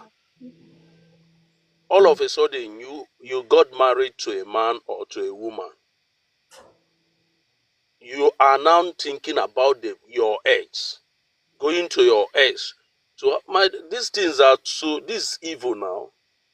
This is evil. But it happened. I know it's not just in your town, everywhere. Everywhere. In fact, There was one content creator was trying to settle. The lady say, I don't love my husband again. And I am feeling that love my boyfriend, my ex used to give me. I want to go back to him. wow. The so-called ex-boyfriend was even happy that a married woman, He's saying that. legally married, coming to her because they were ex. The guy was saying, yes, she was my ex. I was supposed to marry her. Why didn't you marry her at that time? Exactly. Why didn't you marry her at that time? And we should wake up the way God will judge us. Sometimes you bet. That is why sometimes we pray. The Bible says, pray until something's happen. But these days we pray, still nothing is happening because we don't want to stay away from those evil that we are addicted to. You must lose yourself from it. You must wake up. We need to stop all these things. If you know that you will not marry him or her, let him go and don't go back to him. Exactly. Don't go back to him or her. So that's why a lot of curses are following us everywhere. And it keeps going from one generation to another to another. Things are happening, my brother. Things are happening. Things are happening.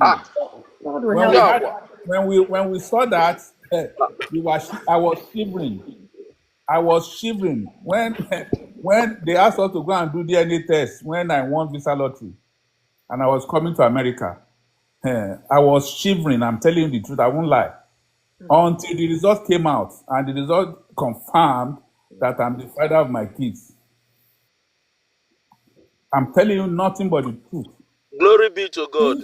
Amen. Things are happening in this world. It's only God that knows the heart of man and woman. Yeah. Things are happening. Don't just and wake up. Don't let religion take away your senses. No, it's the way they're carrying religion or faith. We get it twisted, and that's why things are happening like this. And I always say here that, look, God instituted marriage, and he knew that it would work. He has given us even the manual bit to help, and we have the Holy Spirit, people. And if you don't know God, fine. I mean, do good by whoever you're with. Manipulation is not a good thing, whether you're a person of faith or not. And I always say the reason why we're not seeing the goodness of marriage is because we don't do what we're meant to do. It's not possible. Sometimes it's one-sided. Sometimes it's two-sided. It takes two. If you know you're not ready to put in what it takes, that's why some people, they don't have a clue what marriage is. Oh, my friend is getting married, I must get married. Ah, that my cousin, they said is married, I must get married. For different reasons, people go into that marriage. But the main reason why marriage was established, and that's why we see all sort of nonsense. I wanted to say sorry to say, but no, nonsense in there. And we're grown ups now. Even if we grew up in an environment that we know that things were not okay, why do we grow up to live the same lifestyle? Things are happening. Things are happening.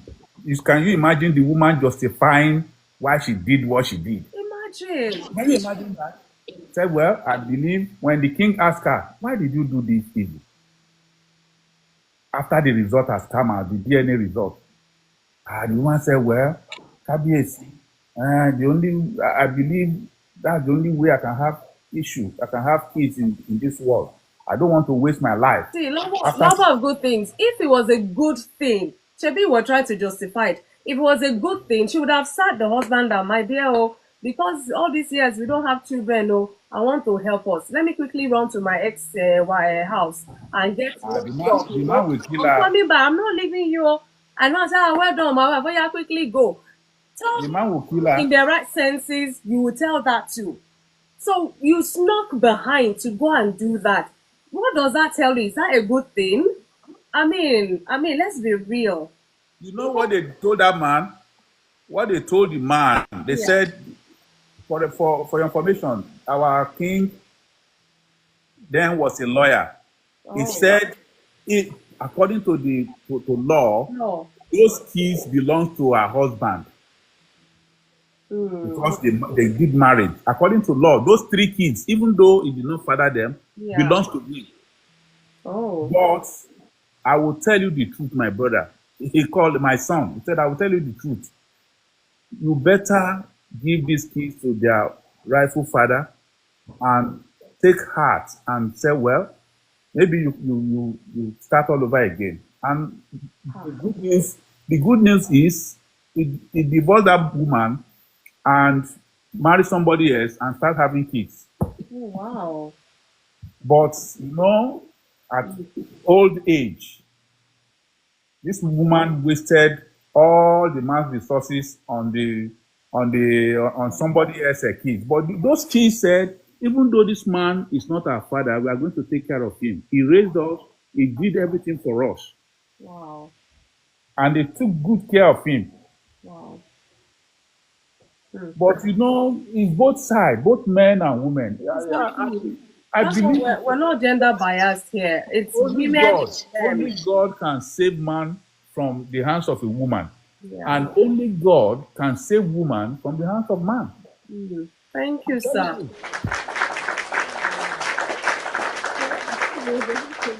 On this note, because we can go on. I can't believe it's almost 4 hours. I cannot believe it. I think this might be the longest insight we've had, but all the same, we're trying to help each other transform our lives to be better. This word manipulation should not be seen or heard near us or practiced near us, whether you're a person of faith or not. It's not, even if it's human nature, please, it's a nature that you don't want to embrace, because nothing good comes off of it. You can see all these years we're telling in stories. It wastes years of people's lives.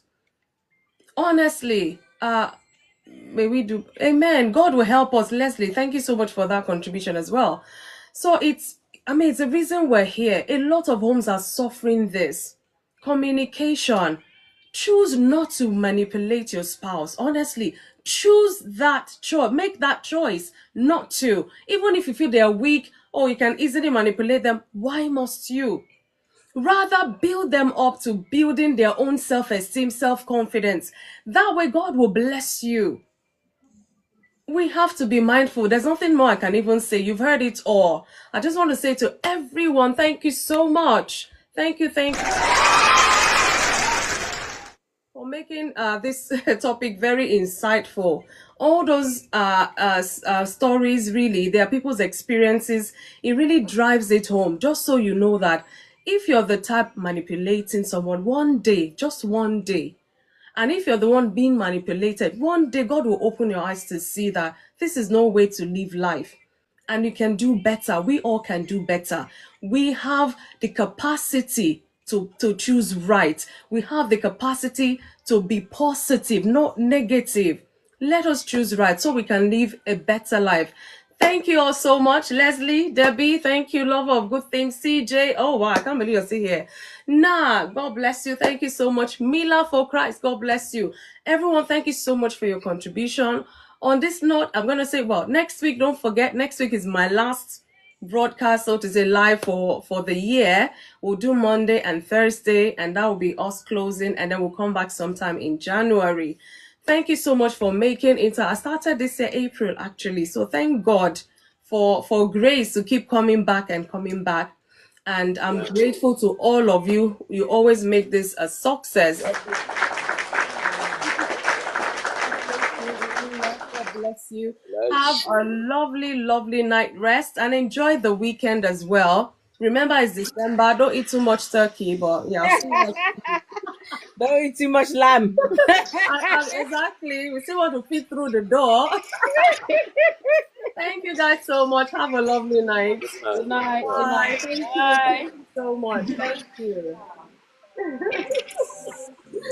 Wow. Wow. Good night, everybody.